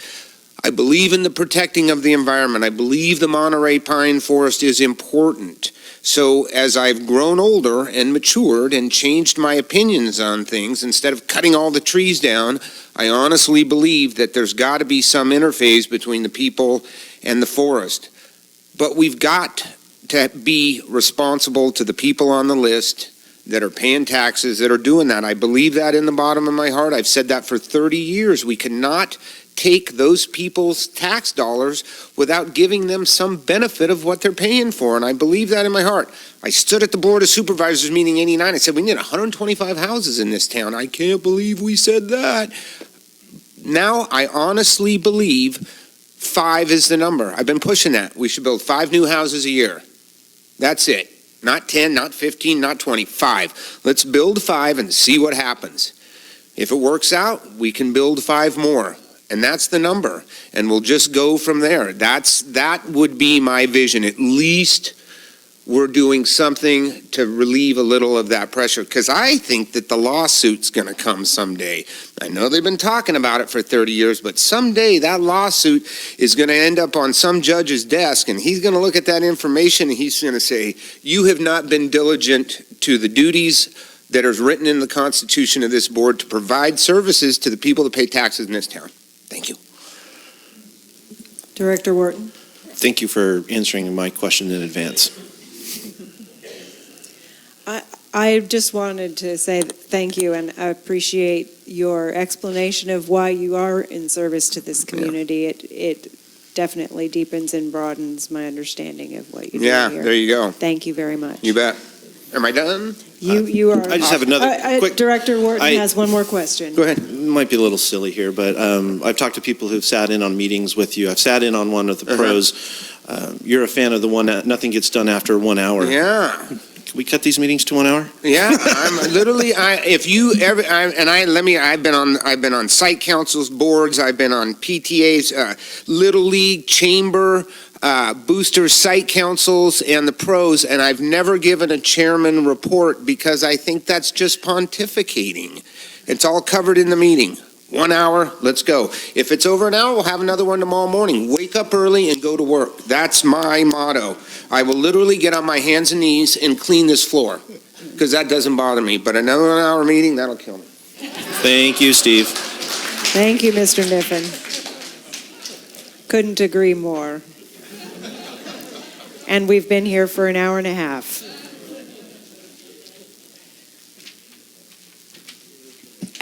Alan Fields is next. I do not know if he's here. Okay. Who follows Alan? Tom Gray. Okay, Mr. Gray. Good morning, welcome. Good morning. You will have 4 minutes. When the light turns yellow, you have about a minute left, and you should be able to see the clock here. Mm-hmm. Okay, I'm on. Are you ready? I'm ready. You are on. Good morning. It's still morning, fortunately. President Rice, Vice President Farmer, Director Barrington, Director Wharton. As you know, on my application that I turned into you, I was asked the question, why do I want to serve on the CCSD Board of Directors? And now I want to address a question I think is at least as important, is why would you want me to serve with you? And my answer is simple. I can help you do the work that needs to be done for Cambria. I have the knowledge, the experience, and the temperament to find common ground, achieve consensus, and take action. Let's start with knowledge. I know Cambria very well. I know the CCSD very well. I have extensive knowledge about matters before the CCSD board. I understand what the board faces in dealing with water, the environment, fire safety, and fiscal challenges. Beyond that, I have written and researched widely in fields relevant to the CCSD's work, including business, finance, science, and public policy. My education has given me a strong foundation in both written communication and business. As for experience, my career in journalism and communications has given me highly relevant skills. I know how and where to get the information needed to make a sound decision. I know what questions to ask, and I listen carefully to the answers. I know not only how to educate myself in a new area of knowledge, but how to make others understand what I've learned. Along with these skills, I've developed a frame of mind that I think you will find valuable. My career in journalism has shown me how transparency in government is crucial to democracy. It has also given me a great respect for facts, for knowing the reality of a situation, what you can do and what you can't do. I also have a great deal of experience in leading groups of people who may have widely divergent views. I developed these skills primarily as an editorial page editor over a period of 11 years, dealing with all sorts of different people, different managements, and different writers and editors and so forth. And I put them to use later in leading the Land Use Committee of the North Coast Advisory Council, then leading the full council.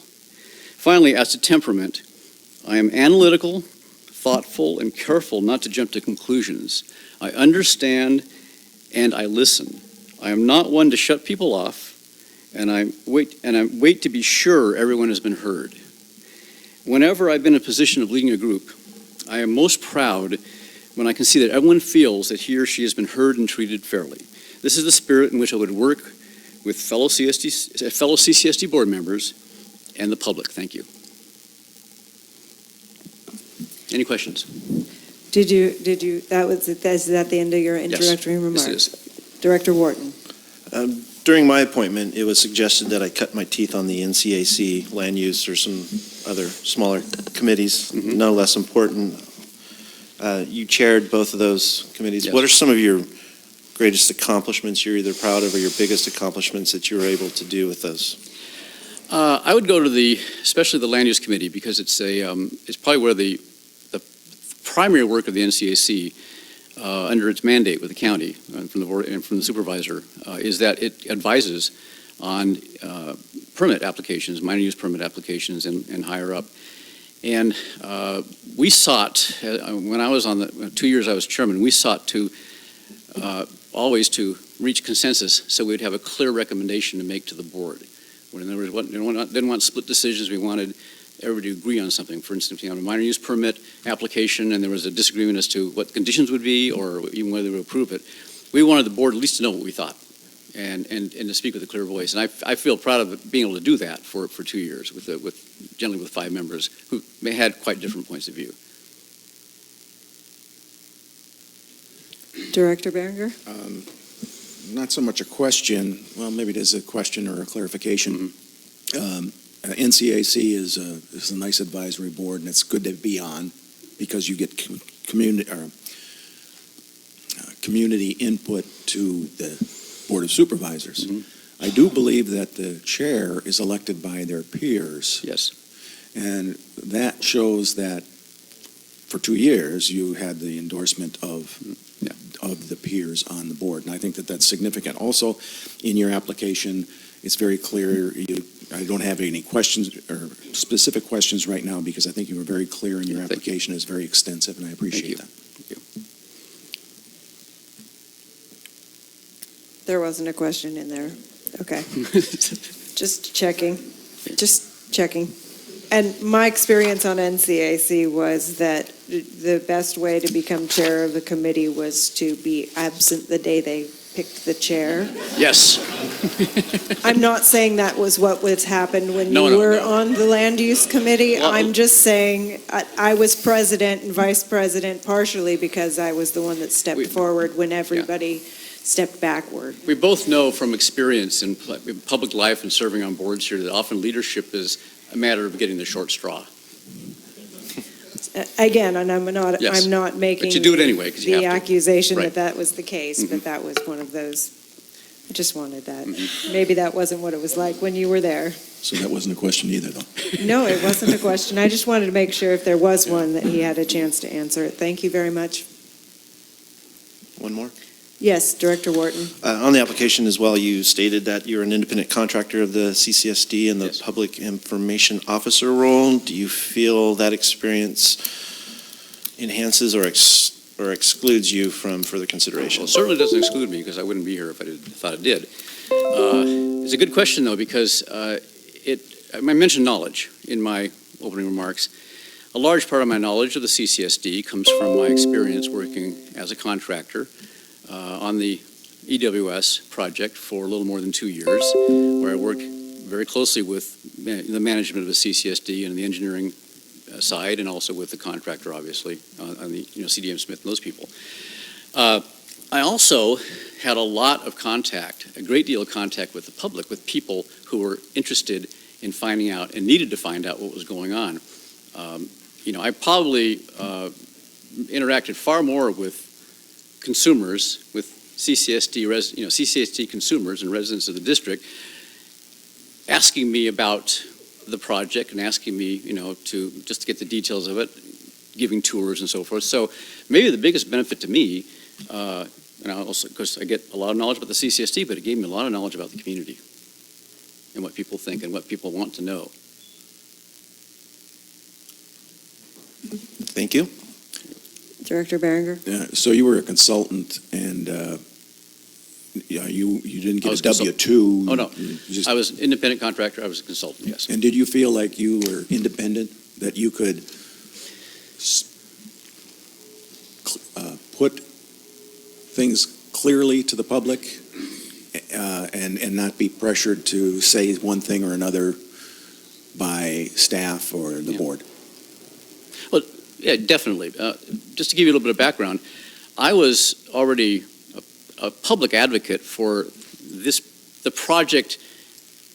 kind of project, basically. The specific design of the project was developed, early in 2014 after I came on board. But you might remember, I campaigned in 2012 advocating something very much like this. And of course, this project, a version of this project was being studied.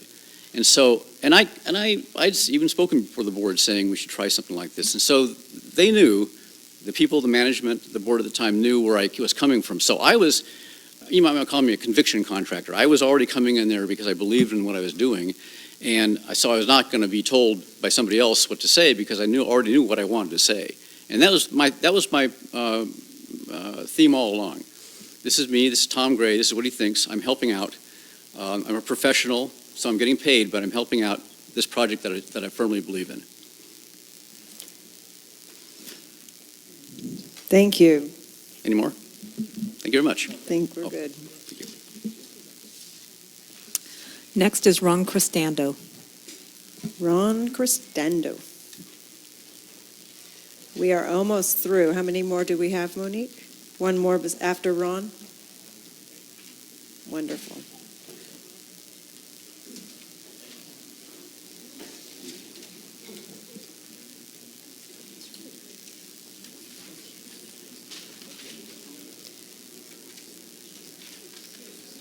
Good morning, Mr. Cristando.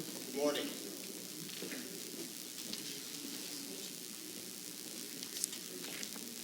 You will have 4 minutes, and the yellow light will come on when you have about a minute remaining, and you should be able to see the clock here. All right. You ready? I'm ready. All right. My name is Ron Cristando. I have owned property here since 1975. My wife and I built a second home here in 1984, and I have been living here full-time since 2001. I bring to this position approximately 40-plus years of experience working with a wide variety of governmental agencies throughout the western United States.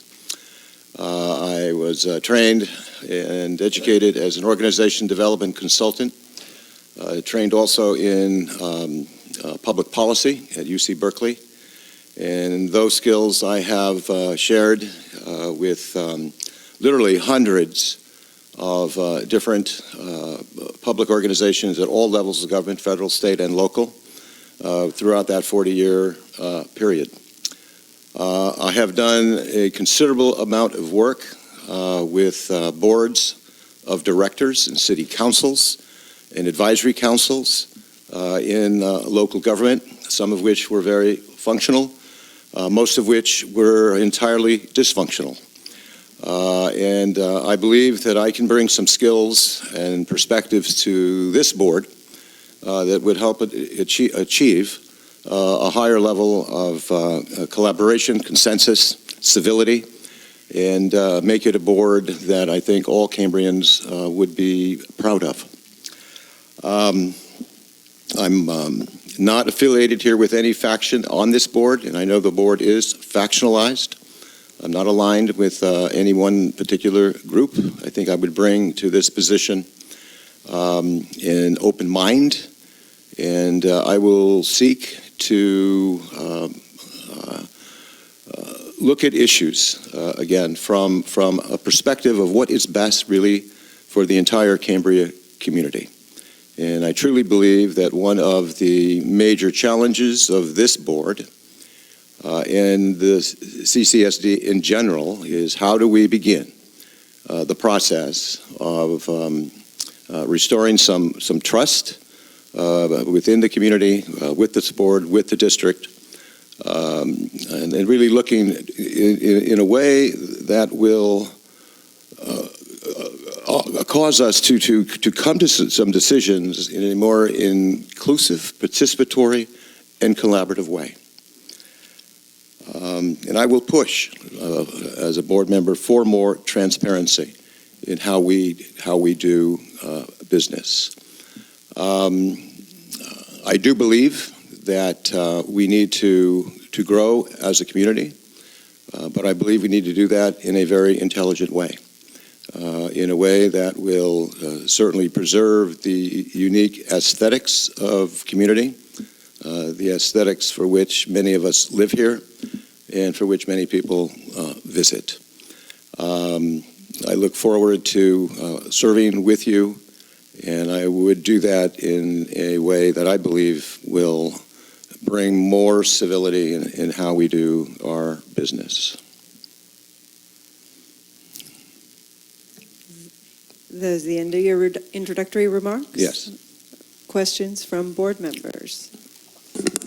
Director Wharton? During our conversation last night when we spoke, you mentioned you worked with the LA County Water Department? I know. I've worked with a number of water boards and executive committees in Southern California, one being the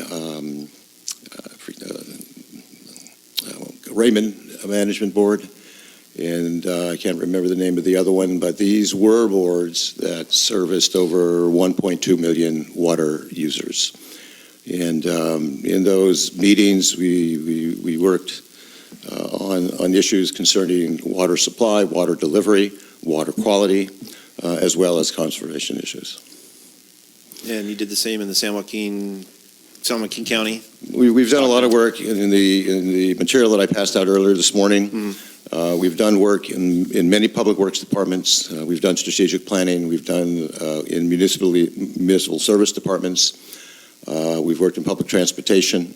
We've worked in parks and recreation. And we have done a lot of work with different boards and executive teams in law enforcement. And I think another one of the perspectives that I would bring to this position is that of public safety. We've also done a lot of work with fire departments in terms of strategic planning as well. Vice President Farmer. Yes, thank you, Ron. Yes, Mr. Cristando and I also had a discussion on the telephone. I appreciated the time that we spent together. And I appreciate your length and breadth of experience that you've had professionally. You mentioned that you work with boards that have been both functional and dysfunctional, and I was going to ask you how you observe this board to be, but I think you've already commented on what you would bring to this board to make it work better, so I'll pass on that one, especially because you probably don't have enough time to answer that question. But I do want to ask you, and you've already kind of alluded to this, but I just want some more clarification. And you pointed out here your vision for Cambria over the next 5 or 10 years. Yeah. One of the answers was that the board committed itself to intelligent growth over a period of 10 to 20 years, which would provide for the eventual build-out of the Cambria community. And then you also state that the board be more proactive in preserving the aesthetics that have made Cambria special for those of us who live here and visit here. I see a possible contradiction in those. How would you allow for build-out in the community and still retain the aesthetics that we appreciate at this moment in time? Well, there are a lot of vacant lots in Cambria. And Harry, you and I have had this conversation before, and I think I mentioned it to Director Wharton yesterday, that we have not been good stewards of the vacant properties in this town. We do require people to engage in weed abatement on their properties every year. And I look around Lodge Hill particularly, and what I see are a lot of dying trees, a lot of fell trees. I see a lot of 20-foot stumps, and it sort of reminds me of, the forests during World War I in France, which were torn to bits by shell bombardments.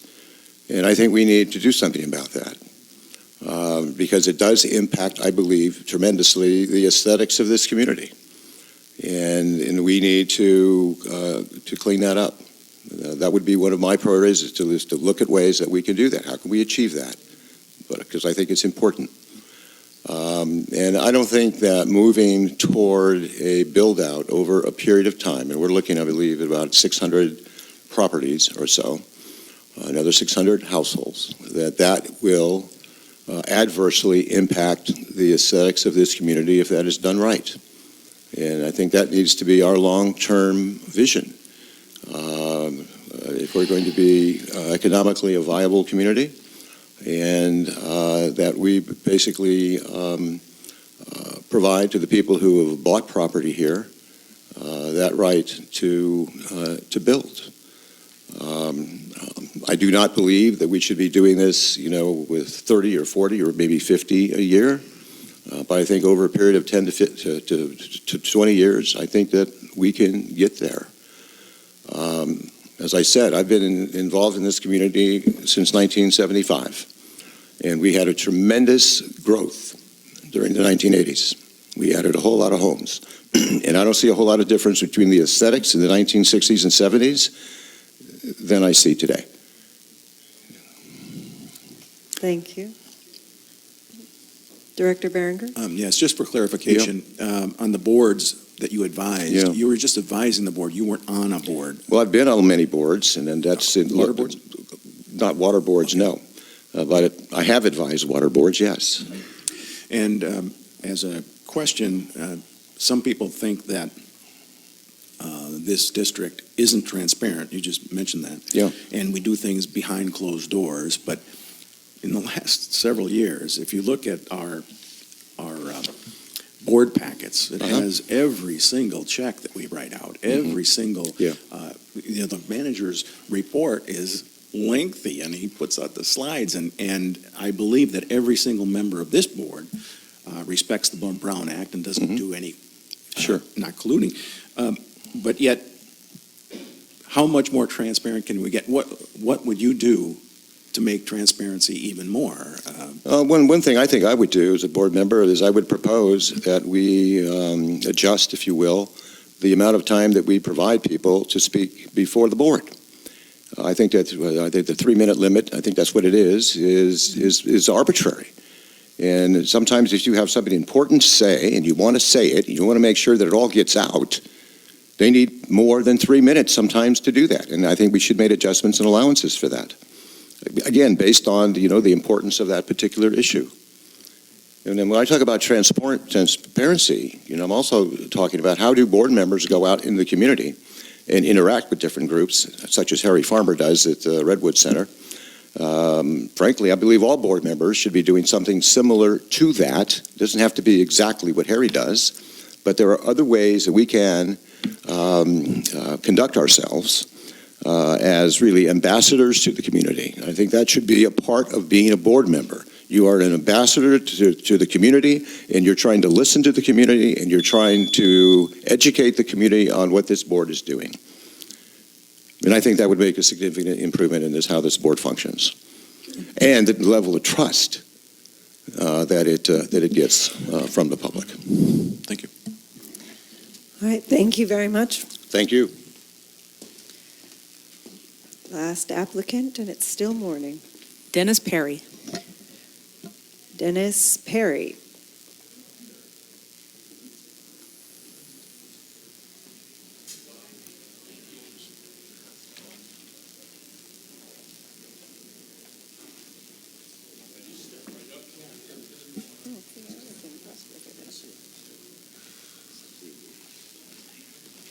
Good morning, Mr. Perry. Welcome. Good morning. You will have 4 minutes. When the light turns yellow, it will be about a minute left. Start off with your name so everybody can hear it. Good. My name is Dennis Perry. I'll move it up a little bit. Thank you. My name is Dennis Perry. If I might take a few minutes to introduce myself. My wife and I have lived in Cambria for almost 2 years now, but don't let that deceive you. We've actually been coming to Cambria all of our lives. We were married in the area almost 25 years ago. My grandparents moved here almost 100 years ago and then moved on to Redlands where the grass was greener at the time. My wife's family has vacationed here since she was a little girl, would come over and rent a house during the summer. So we have a perspective on Cambria that's a little different perhaps than some of the other folks that have been here for a long time in a different way. I'd like to take a few minutes and rather than talk about myself so much, since I wrote a vision statement, is kind of refer to that vision statement. Currently, the district and the people in the district are spending a large amount of time, if not all of our time, talking about one subject, and that's the emergency water supply project. It's an important discussion. I personally don't know and don't have a formed opinion on whether this project is going to work out in the long term or not work out in the long term. I know it has serious challenges facing it with regulatory concerns, with financial concerns, and our ability to actually make it a functioning system. That said, we do have other issues in the community and which the district is tasked with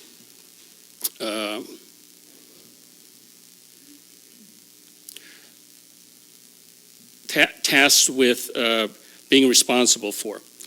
One is the wastewater system. We're near the end of the life for the wastewater system as I understand it. We're either going to need to keep applying Band-Aids to it or we need to come up with a new plan. As I wrote this, I was doing this as though I'm envisioning the future. So as I'm envisioning the future, I see that we will have, in 10 years, developed a new wastewater plan. Hopefully using ultra-low water technologies. We're using a lot of our water just to flush waste away. I think there are new technologies being developed that don't require that. Water delivery, our pipes are breaking down, and we need to replace those pipes. So in 10 years, I expect we will either have replaced them or we will have a project underway where we are replacing them. Other issues that we have in the community is fire. We currently have an extreme risk of a great catastrophic fire. We have two options. We can do nothing, continuing on with what we're doing, and let the town burn, which it will inevitably if we don't up our game and change what we're doing. So in 10 years, I expect we will have developed a system to have cleaned out all the dead trees, replanted with sustainable new trees. Parks and open space. Gosh, when I look out there and see the condors and the eagles and the sea otters and the pelicans and the sea lions and the whales and the dolphins, many of these were not here when we were growing up. And baby boomers, thank you. Okay. Finish your sentence and then we'll Baby have questions. boomers have done a really good job in helping restore the environment to the place where we see it now. We didn't inherit it this way. So whatever other mess we've left, I think we've done really well with that. And Thank you. if you'd like a copy of my vision statement, I printed one up for each of you. You're welcome to it. You can give that to the clerk. Okay. Does anybody have any questions? Director Wharton? One thing in your application, you said local government should not be beholden to special interests, ultra-wealthy, and corporate entities. I've yet to see any of these in town. Am I need to be enlightened? I'm open to hearing what these ultra-wealthy and corporate entities are. I view that as a bigger picture problem. If we take a look at the tax bill that just passed nationally, we can see that these are the people who are being favored, and these are the entities that are being favored in today's environment.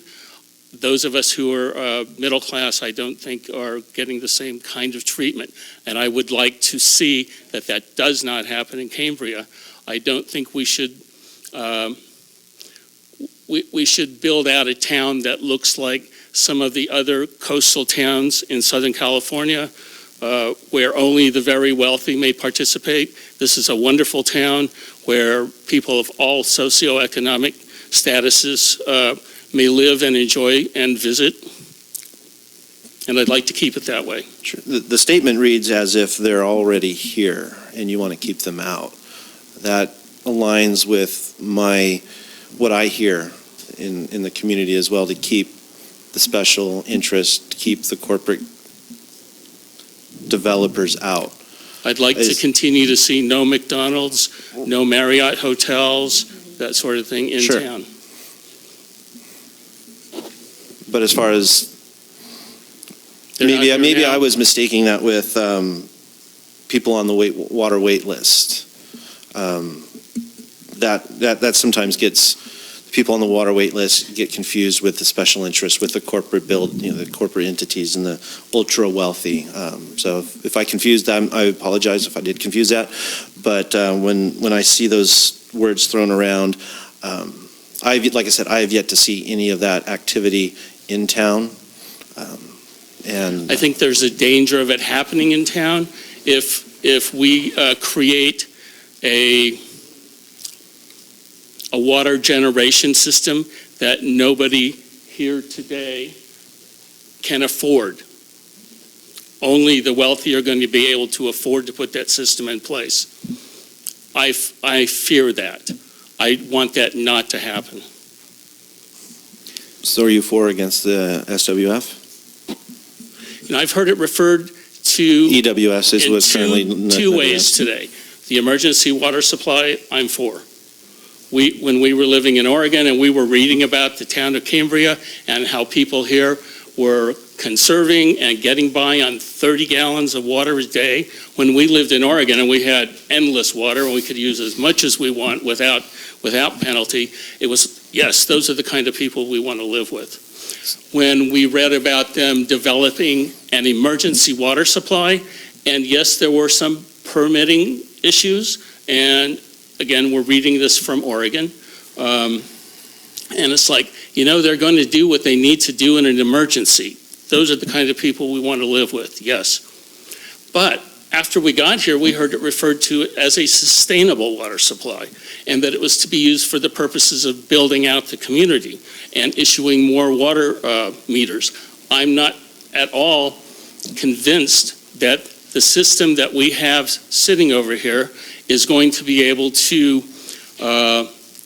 when you put it together with our deteriorating pipes, water delivery system, and water treatment plant system, that we can afford or are currently able with an emergency water supply to build out any farther.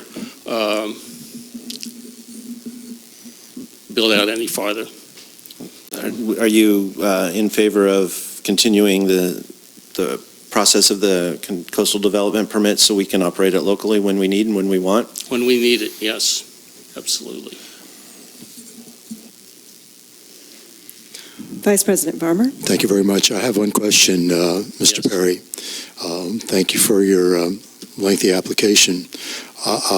You mentioned here that you can make a difference, and by being involved, that you can help restore trust. Could you define that a little further, please? Yes, I can. Let me have a sip. My mouth is dry.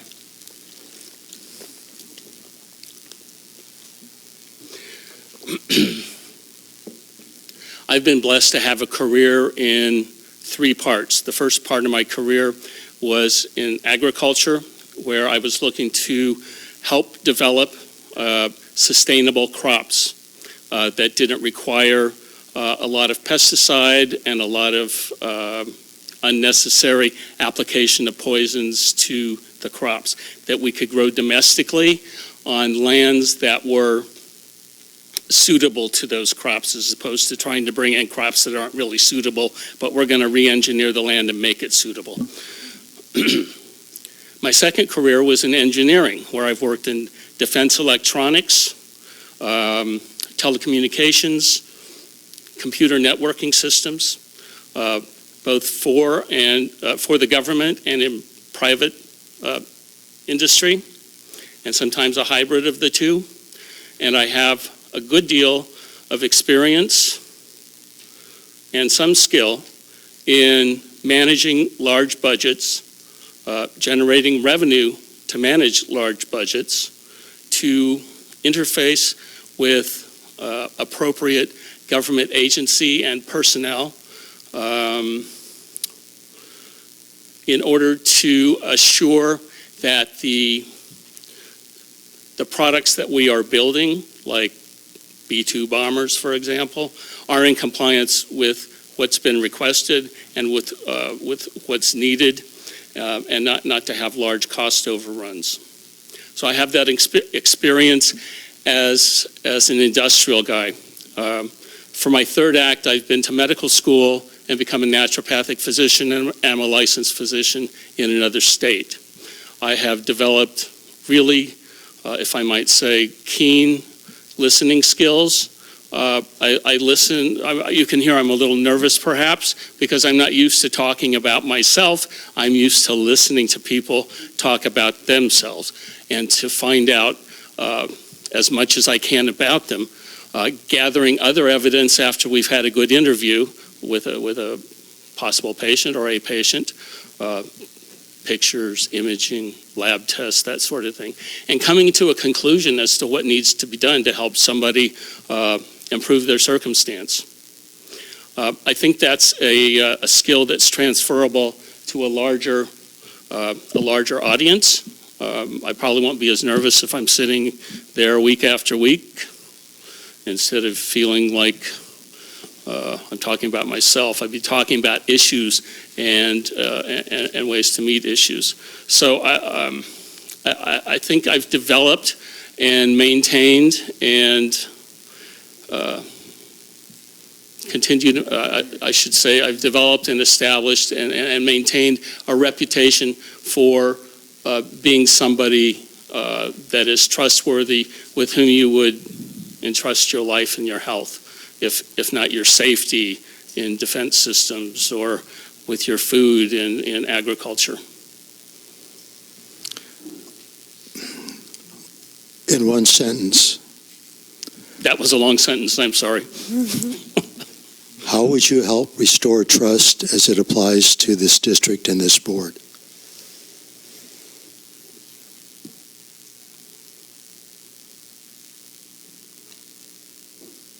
Two parts to the one sentence would include involving the community to the extent that each individual who wants to be involved has the skills and interest in doing so, and communicating with the community as a board member to the best of my ability, the truth as I see it.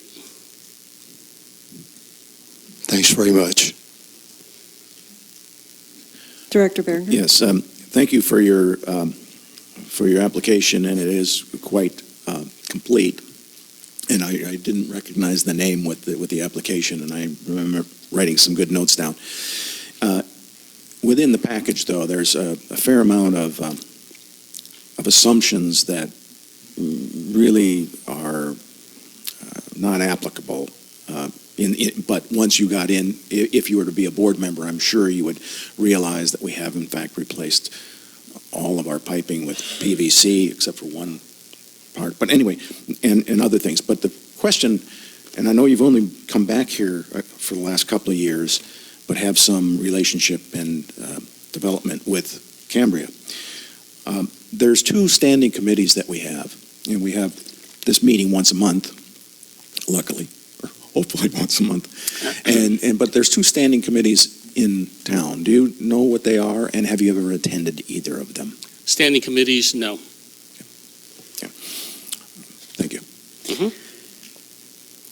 I just have two quick questions. So you were talking about during the time when you were working as in the industrial, working with defense contractors. So you were working in public-private partnership type situations? Is that what you kind of are talking about? So when you're talking public-private partnership, let me tease out a couple of details. I would think of the public-private partnership is the kind of experience I had heading up the executive board of the Medical Reserve Corps in Washington County in Oregon. That was more a public-private because our supervising person on that committee was a county employee. Okay. And that was basically to develop first responder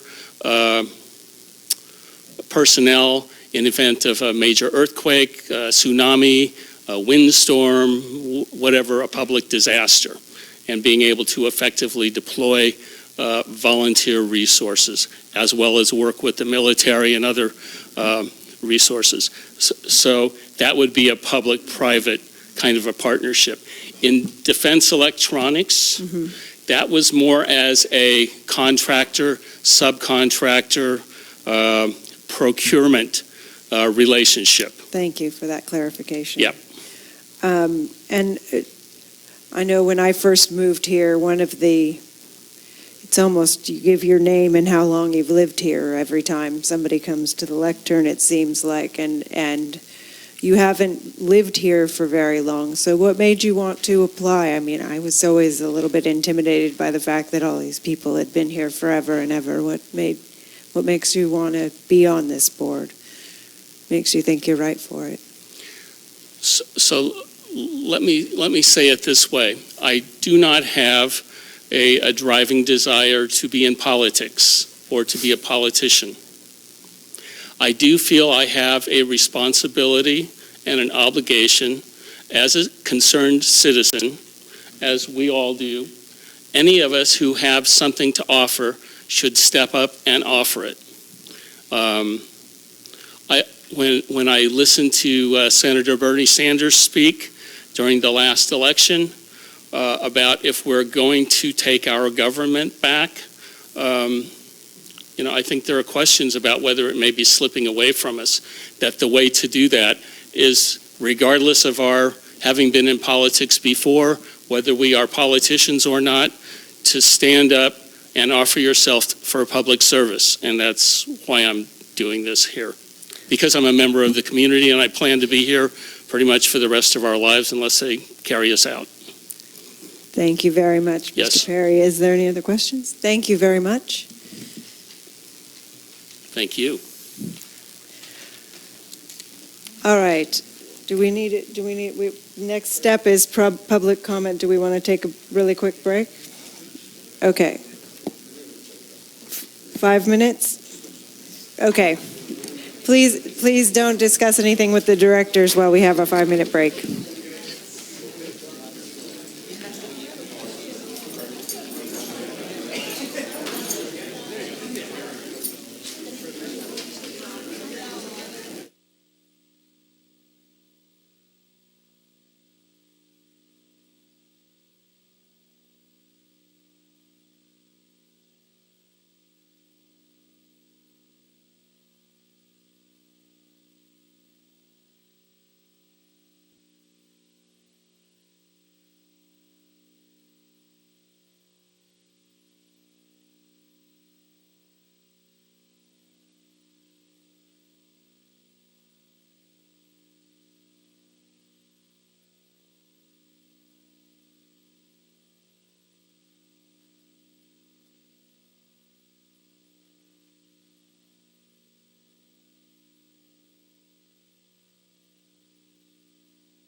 right.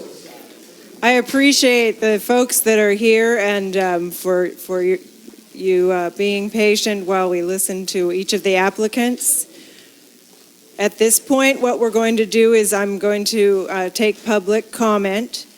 And what I'm going to do, we have about, well, a fairly thick stack of slips here.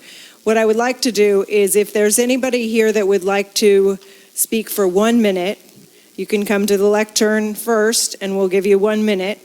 If you would like to speak for 2 minutes, after we hear from everybody who has 1 minute, we'll hear 2 minutes. And if you really want to take all 3 minutes, you are more than welcome. If we have only people who want their 3 minutes, that's what we'll do. But I want to acknowledge anybody first who has 1 minute. And what you should do is come to the lectern, state your name clearly so that I can pull the slip. And then you'll have your 1 minute. After that, we'll take care of anybody who has the 2 minutes and so forth to 3 minutes. Does everybody understand how we're going to be doing that? Director Berenger? I think it's a great idea, but also, I'm just going to say for the record, a lot of people were here very early so that they could get their slip in. But I like the idea of brevity. I like the idea of brevity. And everybody can have their 3 minutes if that's what they want to take is 3 minutes.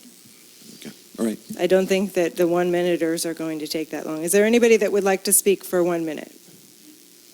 Okay, please approach the podium. You can stand in a line back here. Make sure you say your name nice and loud so I can hear it. Mark Landgreen. My family has lived in Cambria 38 years. My wife Chris and I, 17 years residence. So, Madam President, you and your board have an opportunity to bring the community together and continue that venture you're on. We're getting close sometimes to appearing a bit like national politics. I think we should continue to seek common ground, work together to solve the real problems, and that's the most critical issue. Therefore, I support the applicant who not only has the technical knowledge, but also the ability and experience to lead and serve our community. He's someone who can find common ground. In fact, he has said, and I quote, "We do agree on important issues. We don't want to run out of water. We do want to be safe from fire. We do worry about the cost of living, and we do want CCSD to deliver services reliably and efficiently." For those reasons and many more, I urge you to vote for Tom Gray to the CCS board. Thank you. Thank you very much, Mark. 1 minute, come forward. Mr. Chapman. Good afternoon, board members and Madam President. My name is Art Chapman. I believe Tom Gray is the best appointee for the unexpired term of Greg Sanders. It is important your board not change the direction of the board through an unelected appointment. The views of your appointee should be consistent with the person elected by the community. I believe Tom meets those criteria. He's fully informed on all the issues, will work cooperatively with your board, and will help you advance the critical issues for the community. And I urge you to appoint Tom to this appointed position. Thank you. Thank you, Mr. Chapman. Next up for 1 minute. Hi. My name is Bradley Zane. I've been living here since before my hair was gray. And I'd like to thank you for the great job you guys are doing. And I urge you to support Tom Gray. We had an election and a small majority decided that we should move forward with the water projects. And I think you should ensure that we stay in that direction and respect the election results. Thank you so much. Thank you for your comments. Anybody else for a minute? Yes, Mike Lyons. For way too long, the CCSD has resorted to deficit financing and moving funds around to cover expenses. This really has to stop. Tom Gray's focus will be on strategic planning to solve our long-term needs for infrastructure improvements and financial and budgetary planning. His well-known organizational skills will be very useful in supporting the whole board, perhaps by calling on Cambrians which have specific skills in finance, grant writing, and budgeting. The time for kicking the can down the road has ended. We must get our financial house in order permanently. Infrastructure improvements cannot happen unless we do this.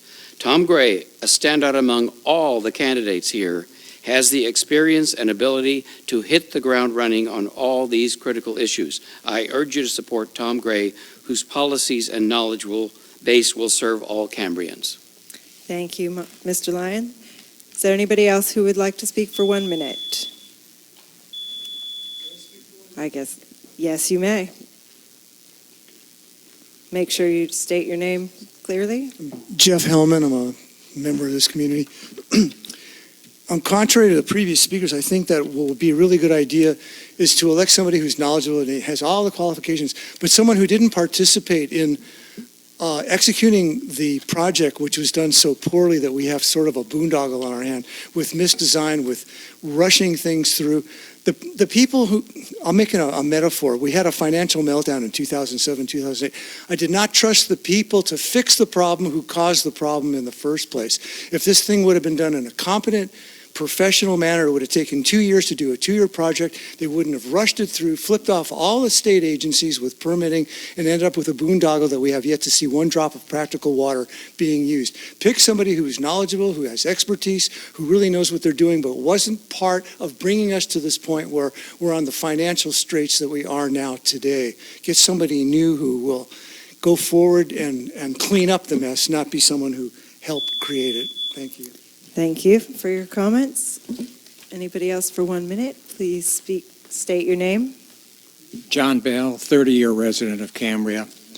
I understand that Dwayne Lee is a candidate that I support, and I'd like to see Dwayne in here doing his job and given a chance like Aaron was given a chance from Jim Behringer.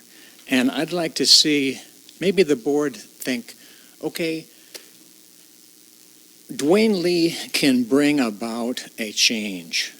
What I don't want to see is another Greg Sanders type person on the board who was part of the EWF, and that gets my craw. I'm definitely for Dwayne Lee. Thank you. Thank you for your comments. 1 minute. Yep. Hi, my name is Jean Matulis. I'm a 16-year resident of Cambria. Welcome. Thank you.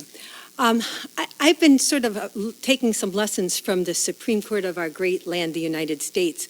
Sometimes it's lopsided, the Supreme Court is lopsided one or the other, and then you just get policies that just benefit only part of the constituents. Sometimes you get what they call a 5-4, where it's very close, but there's still domination.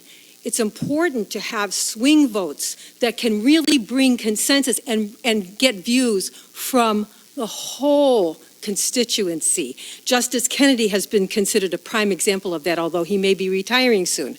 What this board needs is not somebody who's just going to be part of a majority bloc that's going to continually vote in a way that disenfranchises, a large portion of the community. We need somebody who's moderate.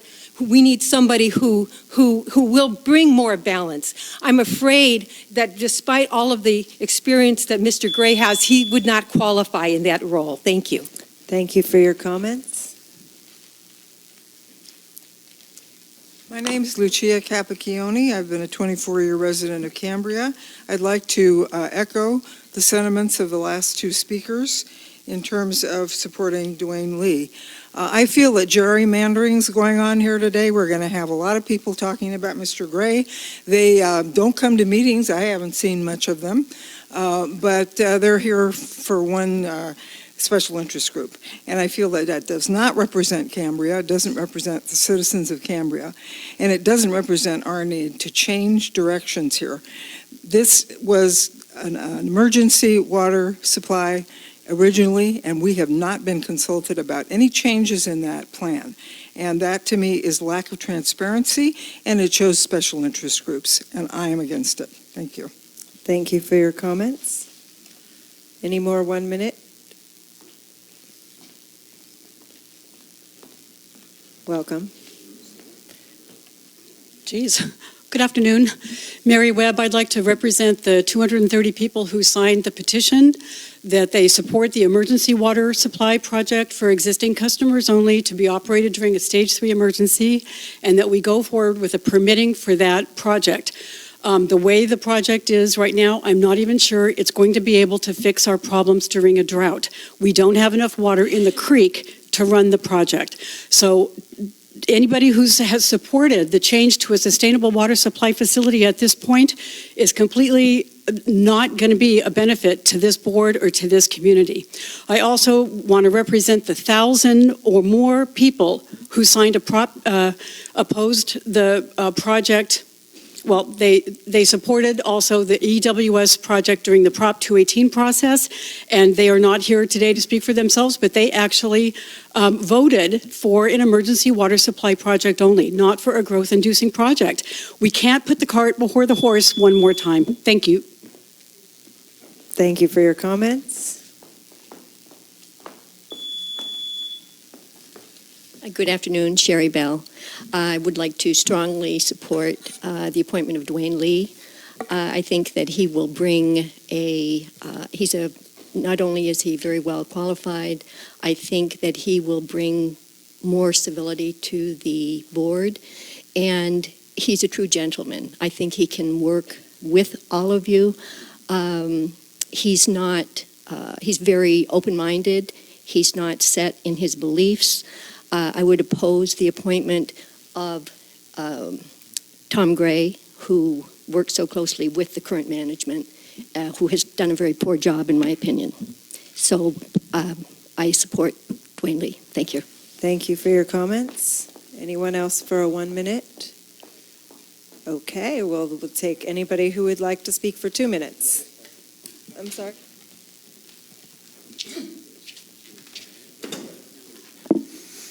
Good afternoon. My name is Joe Zenk. My wife and I, my wife who contributed to this statement as well as I did, we both support Tom Gray and highly recommend that he be selected to fill the vacant board position. Tom's curriculum vitae is a clear testimony to his skills and experience in community service. We have known him personally for some time now and are not surprised to note his interest in drawing attention to things that Cambrians as a whole are concerned about, such as securing water, fire safety, and reliable and efficient services, pointing out that there is significant agreement among Cambrians and that they are not far apart where they do disagree. Tom understands and respects people and the seriousness of their positions and why they maintain them. He also understands the value of open discussion, listening carefully, and finding intelligent solutions. We, of course, support Tom because his thinking tends to reflect our own. We cite, for example, his pro stance on the need for an appropriate gradual increase of ratepayers to help Cambria shoulder future financial burdens, such as infrastructure work and capital needs that tend to hide behind our present distractions. And then there is our fondness for water and for water security. We are a community of adults who have acquired a modicum of practical wisdom. We do know how to use discretion. We need water 12 months out of the year, and we want to use what we have already built and are paying for when water is needed. We don't want to waste Cambria's investment in the SWF or imitate Santa Barbara's strange mothballing solution for their own water problem. Thank you for your comments. Please state your name. Donald Archer. I've been a resident for over 25 years. President Rice, Vice President Farmer, and members of the board, I've been impressed with the caliber of many of these applicants that we have spoke here today. It's really interesting and nice to see that we have a lot of people that are coming up to the plate and seem to be motivated. So what I don't want to see is a continuation of some of the problems that we've had, and I see an appointment of Tom Gray would continue the problems that we already have. He's not the solution. I believe the CCSD board and the administration have been lacking realistic financial priorities, accountability, simple communication, and responsible spending. The CCSD needs tighter fiscal oversight and a reassessment of its spending priorities. This community's resources have been and are being stretched to the max. We need a new director who shares these concerns, who has a fresh perspective, and who will give this board more balance. We do not need more of the same. I believe Dwayne Lee has the knowledge, ability, vision, and most of all, the integrity, transparency, accountability, and fiscal responsibility to give the board what it has been lacking. He already has shown his commitment to serving this community, running for director in the last election. I recommend that you appoint Mr. Lee to fill Director Sanders' vacancy. Thank you. Thank you for your comments. 2 minutes. Hi, I'm Claudia Harmon-Worthen. I've been here for over 30 years and have been a member of most of the organizations around over those years. I speak as an individual, however, please consider voting yes for an applicant who spoke of compromise and a communal attitude, not just one issue, the desal plant. We need a board member with finance and business background, the education experience, and the integrity it takes to make the best decisions for all of us ratepayers, not just a few that have more money than I do. A fair and balanced board will make the compromises necessary for good government. Please do the right thing in regards to replacing the recently vacated board member. Rumors say that you, and I see from all the comments, that you are seriously considering Tom Gray.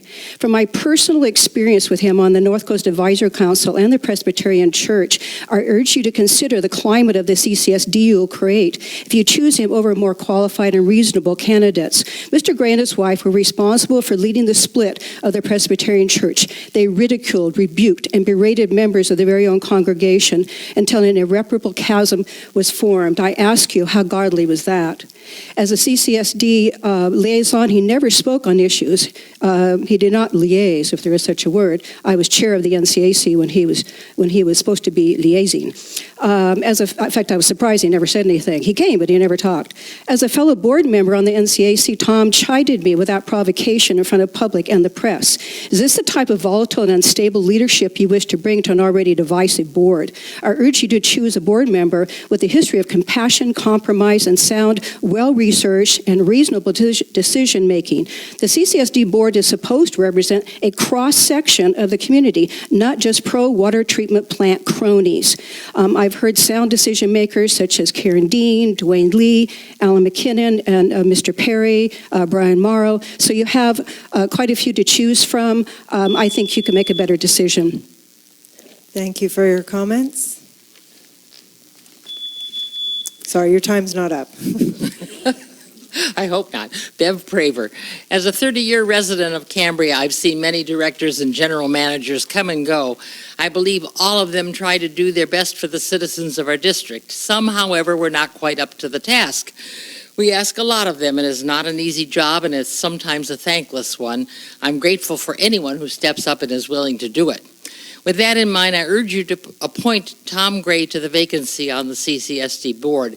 I believe he's open-minded and capable of good leadership. I know that he's willing to listen to all factions of the community and is willing to work with everyone to come to a consensus and find solutions for the things on which we are currently divided. He stands for fiscal responsibility, finding common ground and building on it, capping growth at 4,560 residential units as stated in the 2008 Water Master Plan, and an aggressive fire safety policy which would reduce the dead and dying trees of our forests.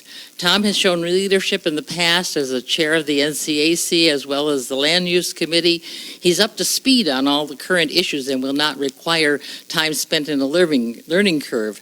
This means he'll be ready to help find common ground and solutions on day one.